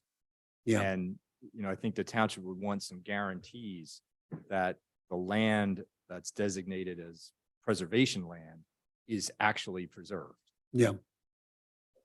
Yeah, I second that. That's really a concern. Yeah. Otherwise, I think it's wonderful what you're. Yeah, I can't commit him for anything, I know, I understand. So, but that's, my understanding, that's his intent. I So if did- we could just lock, your client into preserving the land he says he's going to preserve, I think we would feel better about recommending Yeah. the waiver of those fees. Or, or you can make it a condition that, because I think it is his intent of that, what he wants to do. And that's my understanding of his intent. But like I said, I can't commit him. So we'll get the agreement together and work that out as soon as he gets back into town. There was a comment in the engineer's review letter about the setback for any homes being taken from the ultimate right of way. Is there a reason that you don't want to take the setback from the ultimate right of Well, way? he didn't want to set up an ultimate right away. I think I could probably get him to agree to say that the houses have to be set back the equivalent distance. Yeah, I mean, the ultimate right of way line is really a meaningless line other than that's where the setbacks are taken. It's not like he's dedicating land by showing an ultimate right of way line on the plan. Well, it's a matter of calculating net lot area and stuff too. I don't think he wants to He doesn't want to lose the net. lose the net area. So, I think I can get him to say that we'll show the house setback what would be the equivalent of measuring it from the ultimate right of way. We'll show a Okay. setback distance from the center line of the road that would equate to the same distance as measuring it from the ultimate right of way line. You think that'll be acceptable, Brian? Ultimate right of way is strictly based off a definition, basically offset from the center line of road. It's 40 foot for a collector or 40 foot half width for a collector road. So it's literally just the definition of the zoning ordinance. If you're not going to show that stuff, you would need to go get a variance. I mean, if you're not going to calculate the lot areas based off of where that 40-foot right of way is, you'd need zoning, you would need a relief from zoning definitions to not show that stuff. It's one of those. It's still part of the title property, though. It's property that he still He's still not owns. Actually, yes, exactly. He still owns the property. Just because you show the net lot area calculated at X square footage doesn't mean he doesn't still own the right of way. He does. The point in time when he wouldn't own the right of way would be when the township takes ownership or accepts the offer. And the township isn't necessarily going to accept the offer anyway. Well, my he understanding- he started this process. We explained it when we met with Nathan and Bruce. He started this process, I think he said 8 or 10 years ago, and he stopped it because the township was requiring that he, show ultimate right of ways and dedicate right of ways and stuff. He just has a strong feeling that, he wants to, I think you should try to convince your client. It's a definition that it doesn't mean that the township's taking his property. He still owns the right of way. Yeah. Until the township takes the offer of dedication, that's when he would lose the property. Yeah. It's the net, he still has the gross lot area. He still owns the gross lot area. He doesn't, the net lot area isn't the same. They're two different things. And I think it would be very good if you could help I've been trying to clear up convince on him, it. I've been trying to convince him he still owns the center of the road because of, He does, yes. yeah. The township just has the right to traverse Yeah. it and the right to do maintenance. now, and I spent 3 days at a seminar a couple of weeks ago that basically went into. So it's not losing ownership of it. Yeah. The I'll see township what is I'll about see to what I get can do. 100, almost 100 acres of preserved land. I can tell you that staff is fully supportive in working with the applicant, however is necessary to ensure that we have a successful preservation of Yeah. this space. I agree with Was- that, so long as you're sure it's going to be preserved. Yeah. Yep. Maybe you can deal with the right-of-way, ultimate right-of-way issue through the agreement with the township. Yes. Maybe that's the way to deal with that Yeah. issue. That we'll get together. When he gets back into town, we'll get together with Bruce and Nathan again. And if we have to get together with David or Mark. It we'll- seems like a kind of an insignificant work it issue to out. be so worked up about. Yeah. On both sides, really. Yeah. Yeah, I think it's certainly will work out. He's a reasonable person, but this is something that just, for some reason, has him, very concerned. And I don't want to do anything that's going to mess this up because I think it is something that's good for the township. Maybe that's why you want to get that agreement Yes, done sooner rather than later. Get all those issues wrapped up in the agreement. yes. All right, we'll open it up for public comment. I think we have two. Kate?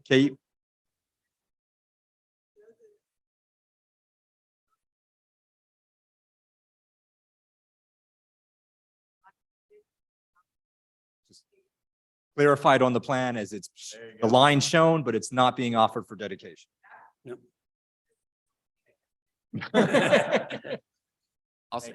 The township doesn't take ultimate right away. That's the policy right now. So if you want to assure him that as well. Why don't you do that? Why don't you show the ultimate right-of-way line and just note on the plan, make it clear for your client that this is not being offered for dedication and the township is not accepting it. And I'm even going to suggest he takes Kate along to the next meeting we have with the township. All right, Mari, I think you had a comment.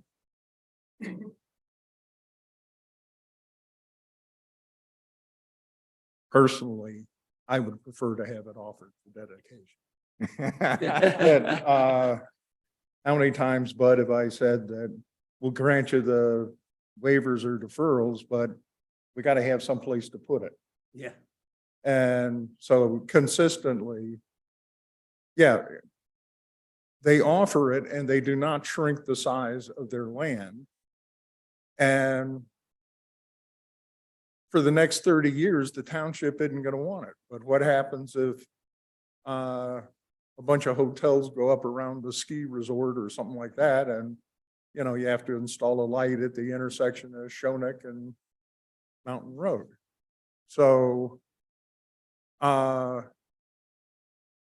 as I have fairly consistently done over the years, I would prefer to have the offer of dedication, and then I would be willing to waive all of the other stuff. Because, yeah, we don't, if we're going to put in a path there at some point, it shouldn't be something hanging over the homeowners or the, you know, so on and so forth. But you need to have a place to put it if you have to put it in at some time. So my proposal would be to have the offer of dedication, do what's necessary to convince them that the township's not planning on taking that offer of dedication. And PennDOT sure wouldn't take the offer of dedication if they didn't have to. So, and then waive all of the other stuff. I think it's interesting that your client says that he would give the property up if the township asked for it and wanted it. If they were going to do something with They it. were gonna do something with it. But that's exactly what the offer is. It just says it's just there for if and when the township Needs may it. possibly ever need it. They won't take it unless they actually need it. And it's a lot Exactly what easier to it get the is. offer when it's one owner rather than when it becomes 5 owners. Yeah. So, Maybe you can deal with that issue in the agreement with the township. Like, what are the conditions that he would give the land to the township? Yeah. Well, let's see what we could do. I would I just don't hate- want to do anything that messes up the deal. I agree with you. And normally we want the right of way when someone goes through the subdivision or land development process. That is, you know, a good practice for the township. Yeah. But in this instance, it seems like this land issue is a hot button issue for your client. And I would hate to see us get into this dispute about right-of-ways and ultimate right-of-way lines, and then your client decides to walk away from what is a really good deal for the township. Yeah, and Tom, you know my position on it, when I was county maintenance manager for PennDOT Northampton County, we were able to fix things along the road because the township had an offer of dedication for the property owner. If I wouldn't have been able to get that right away, but the township had an offer, so I was able to get an easement through the township. So we went out and fixed the drainage problem or something because the right of way was available. And it seems like your client walked away from a similar deal years ago because of this very same Yeah. issue. Yeah, so we just want to make sure that that doesn't happen this time. So we'll see what we can work out.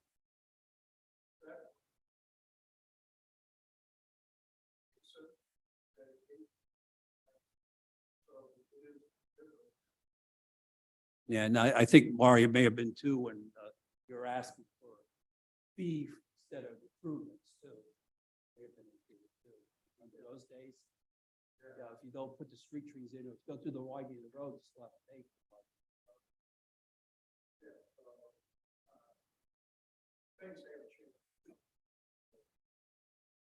Talk to your client and Yeah, then we'll maybe get together with Dathan and you can and address Bruce when he gets the back. in right-of-way town. dedication issue in the agreement with the township in a way that your client feels more comfortable. Yes. Are there any issues additional issues you have, Bud? No, I don't think so. I think that, it's just gonna be a matter of getting this agreement together and finalizing the on-lot testing to make sure that, the lots as we have laid out are gonna work with the testing. So far, what I heard back from the sewage and the SEO is that things look okay. It looks, he thinks they're gonna get good tests. Bud, did you request the waivers already? Yeah, we did submit a waiver letter. You do have a waiver letter? Yes. Yeah, there's a way. Do you want me to pull it up, Tom? No, I just want to make sure that he has that. Okay. We're asking for a waiver of almost everything in the ordinance. All right, but you've identified all the waivers in your most recent waiver letter, I believe so. right? Okay. Anything else, Bud? No, not on this. All right, is there a motion to table? So move. Is there a second? Second. Motion second to table. Further discussion? All in favor, say aye. Aye. Opposed, no. Motion to table passes. Thank you, Mr. Newton. Thanks, Bud.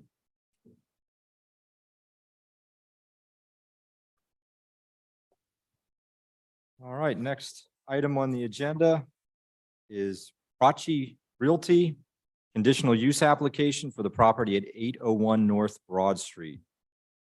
Nate, you want to review the application with us? Yep, just getting the screen share ready for you all here. So we've had several meetings with the applicant and their team with respect to the development of this site.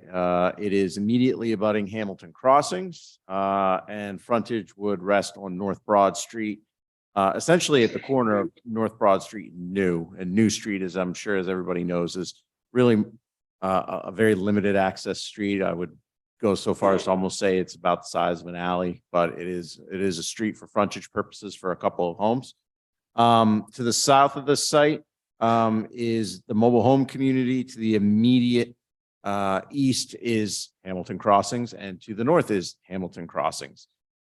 This lot was zoned commercial some years ago as part of as part of some of the rezoning in the general area. And what has proposed as part of just a conditional use at this point, we don't have any formal engineering, is a 7 residential unit, 2 apartment unit mixed use structure, which is a conditional use in the West Coastville zoning district. The applicants have included a patio area out here on the front of along North Broad. There is a tot lot proposed. There is a dog park / dog run area proposed. There is a refuse area with landscaping and a masonry wall proposed. Some quite nice landscaping. And at the end of the day, I want to pull up the concept plan. There was an original concept plan. We now have a new concept plan for the site that meets our design guidelines for the township. We feel that the structure is actually looking quite nice at this juncture and is what we call transitional structure. moving in between the residential single-family homes and the higher density commercial use of Hamilton Crossings. So the structure is looking good. The site plan as it's laid out shows all those site amenities. A couple of planning comments. There is a solid fence that's proposed on the south side here. We would recommend keeping the existing trees and maybe throwing in arborvitae for the benefit of privacy for those folks. So that is a recommendation that we would have. Additionally, we have had this discussion on a couple of occasions with the applicant and with the applicant's representation, Attorney Durso. We recognize that there is going to be a challenge with pedestrian access to Hamilton Crossing. They're just not allowing it. It is something that we've even considered in the sample recommendation of requiring. If it is completely impossible, my recommendation to the Planning Commission is that the applicant install basically some deterrent fencing to make it hard to get down that hill to go over to the Chipotle or the Whole Foods, et cetera. And that is along this area here on the north side, where you would essentially walk right out and either come right down here or in any of these areas. Get a fence up. It doesn't need to be solid, but definitely make it not pleasant to try and get across. It's a health, safety, and welfare issue. So that could potentially be a solution if there's absolutely positively no way for connectivity there.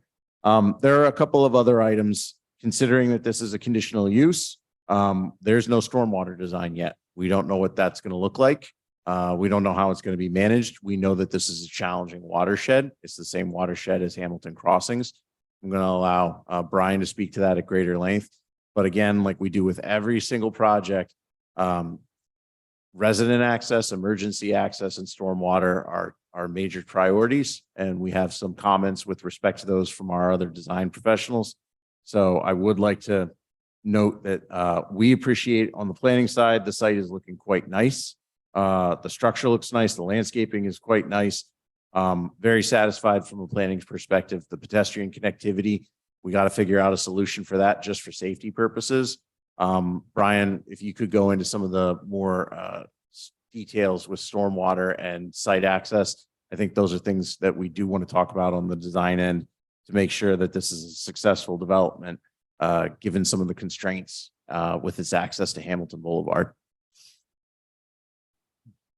All right, thank you, Nate. So we did the sketch plan review for this site. We noticed that you have taken some of the items into consideration with providing sidewalk all the way around the building, the expanded dog park, and the full widening along North Broad Street.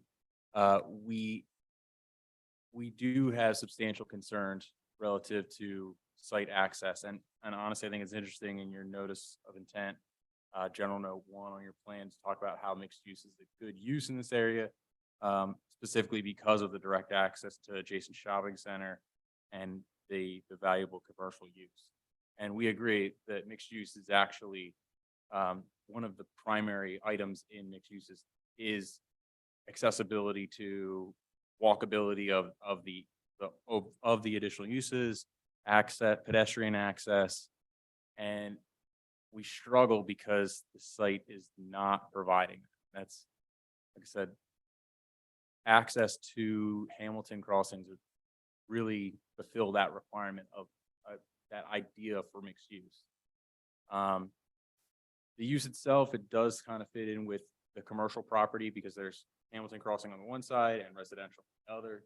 So it is kind of a transitional area when you look at it from a global perspective, but without that connectivity, it's really not meeting the intent of that mixed use. That being said, we're also concerned about vehicle access. As Nate had pointed out, North Broad Street is a small privately owned road. New Street is about the size of an alley. So we would recommend, there's no traffic light at Hamilton and North Broad Street. So motor vehicles are coming out to a stop sign at on a very busy road. It would be better and safer if they could actually utilize the intersection, the signal within Hamilton Crossing. Again, providing vehicle access to Hamilton Crossing would certainly be much better than putting cars onto Hamilton Boulevard off of North Broad Street. That being said, if that can't be done, we would suggest providing full improvements down North Broad Street, including the intersection with Hamilton Boulevard. So that addresses vehicles, pedestrian, and access. And then stormwater management. Nate had brought this up, again, not shown, not proposed, not designed, but the topography of the site is fairly flat. There's no area shown for an above-ground basin, which leads us to assume that there's going to be an underground facility. And again, this is part of the sketch plan review letter. The concern being with a flat site and a basin being underground, how are you going to drain that basin? So the obvious answer would be connecting to Hamilton Crossing storm sewer pipes because they are low enough to provide that outlet. So again, there's the concern that you'll need to go get sanitary sewer easements from the adjacent property. I think the applicant has discussed using level spreader along the property line. The concern is that that would change the drainage characteristics onto the neighboring property, which would also require approval from the adjacent owner. Again, Hamilton Crossing. This application without a lot of coordination with Hamilton Crossing just doesn't, there's a lot of major hurdles and majority of them are related to access and working with the adjacent property. Thank you. Thanks. Attorney Durso, if you just want to introduce your team. Sure. Kate Durso, Fitzpatrick Lensabuva, Jay Patel. Jayendra Patel. He is one of the property owners. And then obviously we have Bud Newton and Max Patel is here as well as one of the property owners. Yeah, I'd like to start with a little bit of history. Some of you folks may remember that when Hamilton Crossings was going through, Robert Bosick owned this property. And he originally thought he had a deal with Tim Harrison that would have provided access to this property from Hamilton Crossing, because he was supposed to be involved. You may remember, Bob, some of those discussions. We were in with some sketch plans at that point in time in front of the Planning Commission. And then when Goldenberg got involved, those plans fell apart. And Goldenberg wouldn't honor any of those previous commitments, and they wouldn't allow for vehicle access. They wouldn't allow for pedestrian connections through. Also, they wouldn't allow, there is a swale that's along the property line here on the Hamilton Crossings property that's supposed to take the water from this property, and that goes along the entire property from New Street. And there's several inlets, and there's an inlet right opposite this. We are going to contact them again about the possibility of connecting a pipe into that inlet, but previously they've denied those requests on other projects that we've had. If we can't get that permission, we are proposing to put a underground detention basin in the north parking field. This property, that part of the property will be raised up, and we will be discharging that to grade, and we'll be discharging to that swale area that will go to that inlet. And it's the only thing we can do because that's the arrangement that they've made if they don't allow us to connect to their inlet. But it's, it's the bed that they made. I guess I have to say it's probably the bed I made because I designed that part of the project. But it's a situation that we have. They're not willing to cooperate. They're concerned about liability of having connections. They don't want any additional vehicle connections into the property. They don't want any additional pedestrian connections. But I don't understand why they don't want other stormwater connections. I think it would be to their benefit because it would possibly prevent, erosion and stuff. Because I think there is an erosion problem right now where Broad Street runs into their property. But we'll be able to pick up some of that water and take it into the system. I think we'll be able to help that situation. But we're not going to. To the best of my knowledge, every time we've approached them on this in the past, they haven't been cooperative. And it was unfortunate. That was one of the reasons that it took so long for something to develop on this property. And we are proposing to improve Broad Street in the frontage of the property. But we can't control what happens in front of the other people's property up and down Broad Street. And before Max and Jay got involved with this property, we met with the township, and we approached the township on the issue in the zoning ordinance for the direct access to an arterial street. And we asked, would Broad Street satisfy that criteria? And we were told it did. And I would not have recommended to them to purchase this property if there would have been some requirement that they would have to upgrade the entire length of Broad Street. This isn't a big enough project that supports that kind of improvement. So that's the history of it. I'll turn Yeah, it over to Kate at this Yeah, I point in mean, time. we're not going to get anything from Hamilton Crossing. I mean, they haven't given anything to anybody. In fact, on another project of mine are, almost to the point of trying to object to things that similar to the stormwater, even though there's regional stormwater. So I think we have to accept the fact that they're not going to give us a vehicle connection. They're not going to give us a pedestrian connection. I think we can look to what Nate suggested about creating some kind of deterrence. I don't think it's any different than what's being experienced out there now, as far as if anybody wants to go and try to get across the road. I mean, there's houses back there. There's the mobile home park. If they wanted to get there, they're going to figure out a way to get there. It's not any different just because we're adding 2 offices and a couple apartment units. The situation is what it is. That property was zoned WC when they did the rezoning. It was done with the intention that it is appropriate for it to be WC, which is a transitional area. It was done with the knowledge that there is no interconnection to Hamilton Crossing because it was done after that Hamilton Crossing project went in.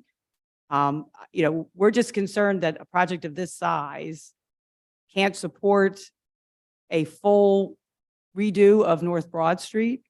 Again, we can do the deterrence to try to prevent some of our, people from trying to climb and cross, the highway. I guess they're going to need Chipotle really badly if they're going to do that.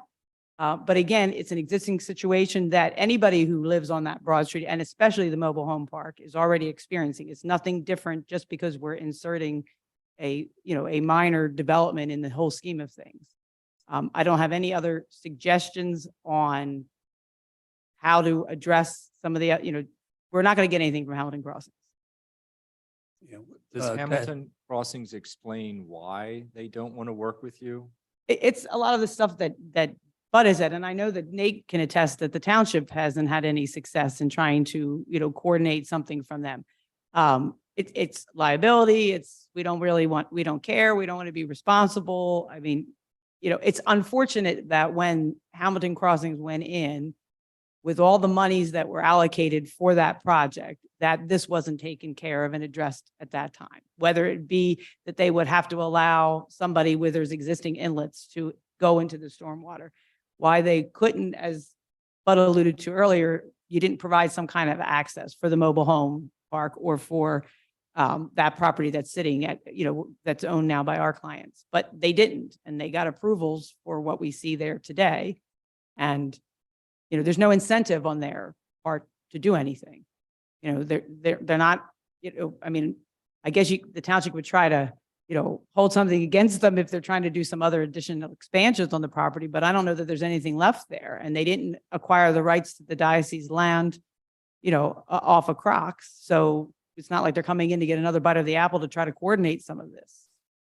I don't know why they're just not willing to be, a good neighbor.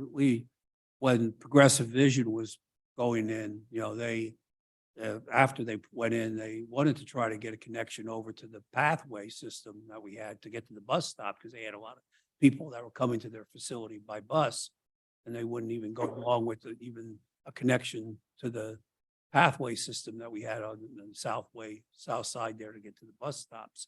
When Arby's was going to come in, we tried to get connection to the stormwater system. They wouldn't go along with the stormwater connection at that point in time. So we've made several attempts over the years to try to connect to it. But again, like I said, I'll try for the storm with here what we're going to do. We will, to be able to do, if we have to use the level spreader, we are going to have to raise that part of the parking lot. So we will have a grade separation. We will have a fence along that north property line, which will keep pedestrians from going out along our frontage there.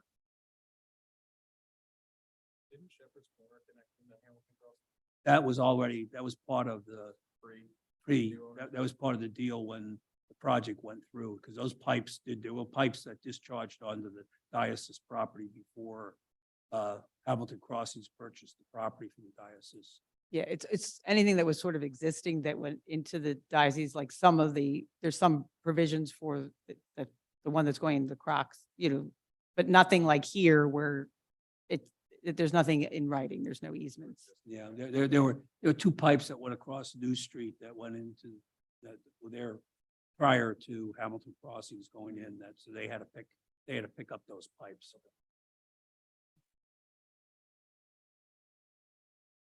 Any comments, questions from the planning commission?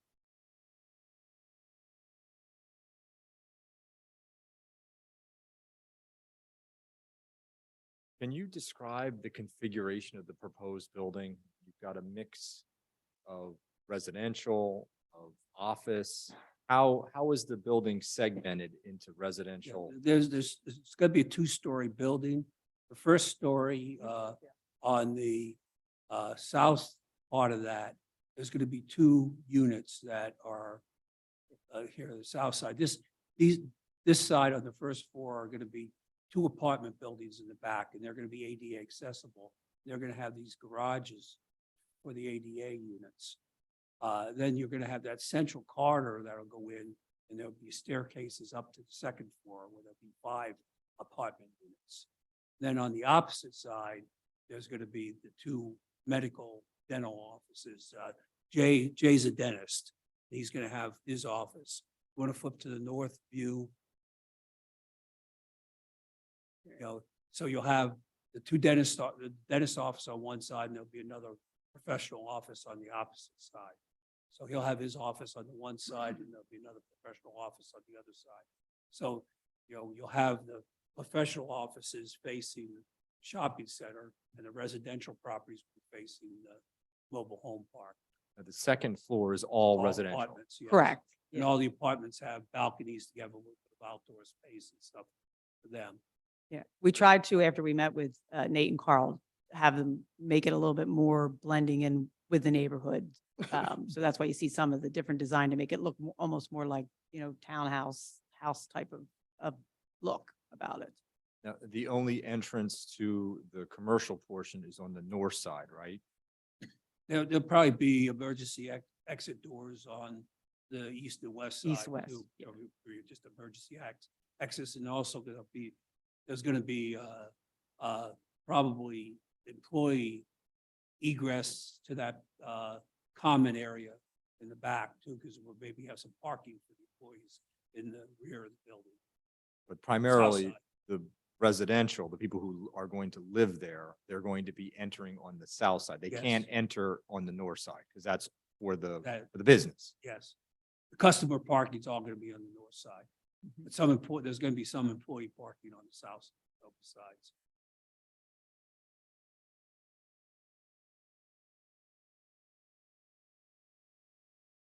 So we are very, one of the things that we asked when we had W2A design this is to get something that would, fit into the neighborhood, and also that the materials and stuff would kind of match Hamilton Crossings, and, would be a composite, and also that the building would act as a transitional zone. Now, anyone traveling to this location or traveling from this location, they're going to have to use Broad Street. Yes, Correct. There are really no other options. that's correct. That's correct. And we understand that the township desire to have us avoid anybody going down the new street. What is the condition of Broad Street? Broad Street's a local road. It's in fair condition. It's,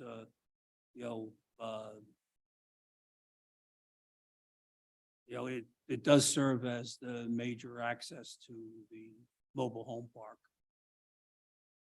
And what is We this? intentionally, in the design of the site, we did make the radii and designed everything on site that the fire trucks could get through there and the garbage trucks get through there. We did have some discussion when we met with staff that, right now it's tough. The fire truck couldn't turn around at the end of Broad Street, so we designed the site to make sure that they could turn around in there. And I'm envisioning that what we're probably going to end up having to do is we're going to have to give the township we may have to give them a access easement maybe for the snow plows to be able to come on site, turn around, because there's no good way for them to turn around because New Street New Street was when the subdivision of those houses and stuff occurred, the lots were sold out, but nothing ever happened with the streets. Predated all of the zoning in Saldo. Boy, we found that was a problem with Quince and New and several of the other streets in that area. That, the property owners sold lots, but they never improved streets and there was never streets constructed. So, you have no man's land there right now for those alleys, So the streets are private streets at this point. private streets, yes. And new streets in very poor shape.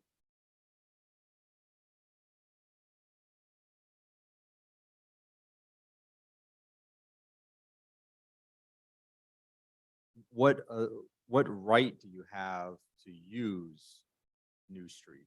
It's all private streets. We don't have, so we were, in the discussions that we had is we were gonna put signs on our driveway saying that all traffic must turn left, that people exiting the site have to go out on the street. And I think the township was even seeking us to put a sign up just to say private road as well. And how about Broad Street? What's your legal right to use Broad Street? That is a township. That's a road. township road. Broad is a township road. Broad is a township. road. New is private, but Broad is a public Yes.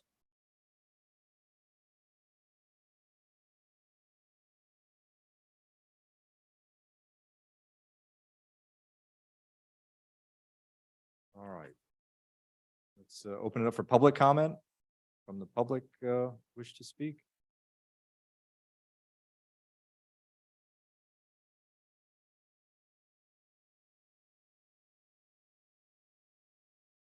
What are we being asked to do? I mean, I'm sitting here just really worried as to whether this project, if it were approved, will survive. If it can't have proper ingress and egress. An accident waiting to happen. I don't mean to be overly dramatic. But what can we do to help, Kate and Bud? Well, I don't think we view it as there being any issues for accessibility because we believe Not- that getting down Broad Street and being able to enter and exit into our site is not going to be problematic. We understand not wanting to put traffic onto New Street and preventing that from happening. So you think Broad is adequate? You're not going to have a problem? These aren't major generators. This isn't a 7-story apartment building going in here or anything like that. And the apartments on a daily basis would generate like 47 trips based on ITE. And the dental office will generate 85 trips and, PM peak hour, you're talking 15 trips for the medical offices, for the offices and, you're talking about, where am I here?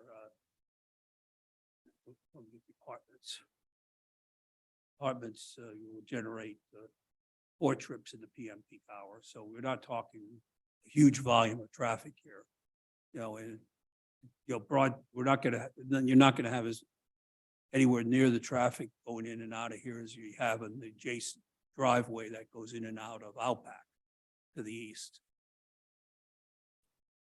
As long as your applicant feels it'll work, fine. I've just expressed the concern and asked if there's anything further we can do about it. I don't see anything, but I'm just asking. Yeah, we thought, based on the original discussions we had with staff on this before they got the property, we thought, looking at the West Coastville zoning and, that we thought that this type of use would be appropriate was what the intent of when you folks established that West Coastville zoning. It is an overuse of the property. It was what was intended to go in there. Yeah, I mean, I'll go out and say that the size and scale that's being proposed on this property is quite reasonable. It is what we intended for West Coastville. It's transitional, makes sense. So from a planning perspective, again, we're satisfied. I think it's the technical items that we're just trying to figure out. The use, there's no issue with the use. I agree. Maybe I'm got an overly restrictive view of the property, so I'll hush. I think what the planning commission has to decide tonight is, do we want to make a recommendation to the Board of Commissioners as to whether or not the conditional use application should be approved? And if we do want to make a recommendation that the conditional use be approved, then we probably should come up with some good conditions. We've heard some issues tonight. We've had review letters from both the planner and the township engineer. We want to incorporate some of those comments in the review letters into the list of conditions. I think the two big conditions that we should talk about are, do we want to require pedestrian connection to Hamilton Crossings? We've heard tonight that the applicant said they tried to get a connection. It's not possible. Hamilton Crossings doesn't want to cooperate with it. So that seems to be a pretty big issue out there. We want to require it, recommend that it's a condition of the approval would be that they got to go get a connection that they're saying they can't get. The other big issue is vehicle access to Hamilton Crossings. It's in both of the review letters, Nate's review letter as well as Brian's review letter, that, boy, it's a really good idea to connect to Hamilton Crossing. This makes a lot of sense to connect to Hamilton Crossings. Seems like the applicant made a reasonable attempt to get connection to Hamilton Crossings, and Hamilton Crossings doesn't want to provide that connection. So we want to make that a condition of the conditional use of people, requiring a vehicle connection from this site to Hamilton Crossings. And then I guess the third issue is the status of North Broad Street. Should the applicant, sounds like North Broad Street may not be in very good condition.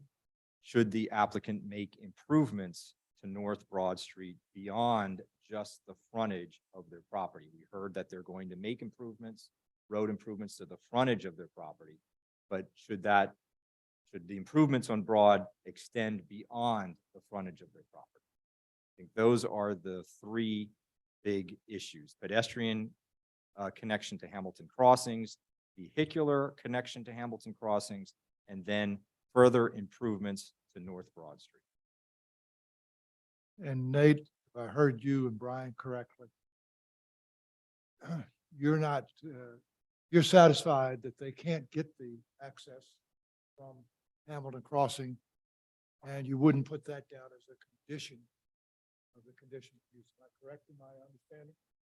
Well, I think we're in a tough spot. Best possible option would be for that connectivity, but we can't make one side do something that they're not willing to. Right. And I don't know about the Broad Street. I don't know. I hear them saying they can't afford to do more than what they've offered. Kate, is there a timing issue on this one? If they tabled it tonight, just to explore the road issue and the pedestrian barrier, if you will?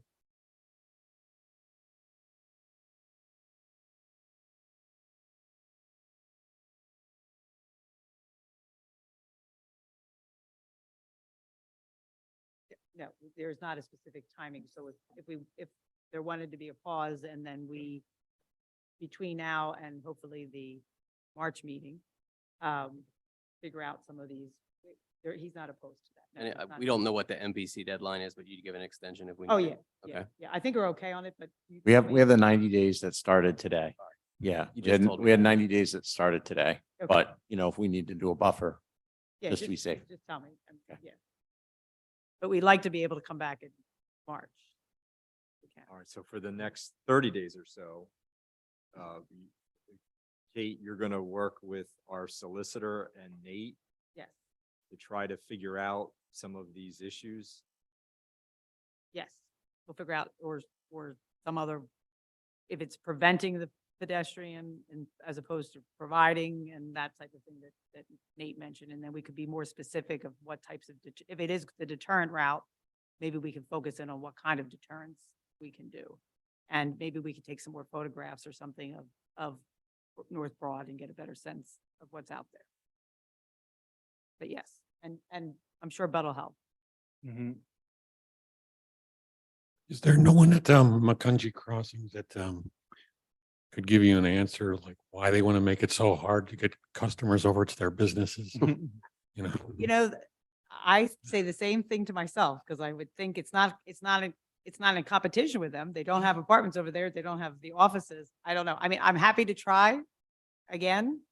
I have to talk to their attorney on something else, so I can mention it and see if maybe a reason they why. have some flexibility. It's Rudy, we always thought that this would be a great place for some of those managers and stuff for those stores. Because a lot of those stores like Target, Costco and Whole Foods and stuff, those managers change every couple of years. They move from store to store. So a place like this would be a nice place for them to. Absolutely. And if they get a Live. toothache, you know. We're good. Yeah. I think we're gonna give some time Yep. Yeah. for, I don't even know you need to table because it's conditional use. So whatever you need to do, we will take the time to try to see what we can do.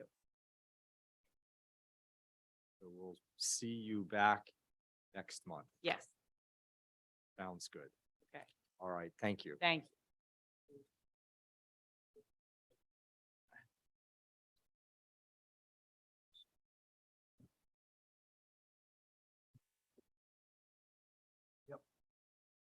Right. Only have one other item. One more item, and that's the planning department report. Yep, just wanted to give everybody a heads up that, so the Board of Commissioners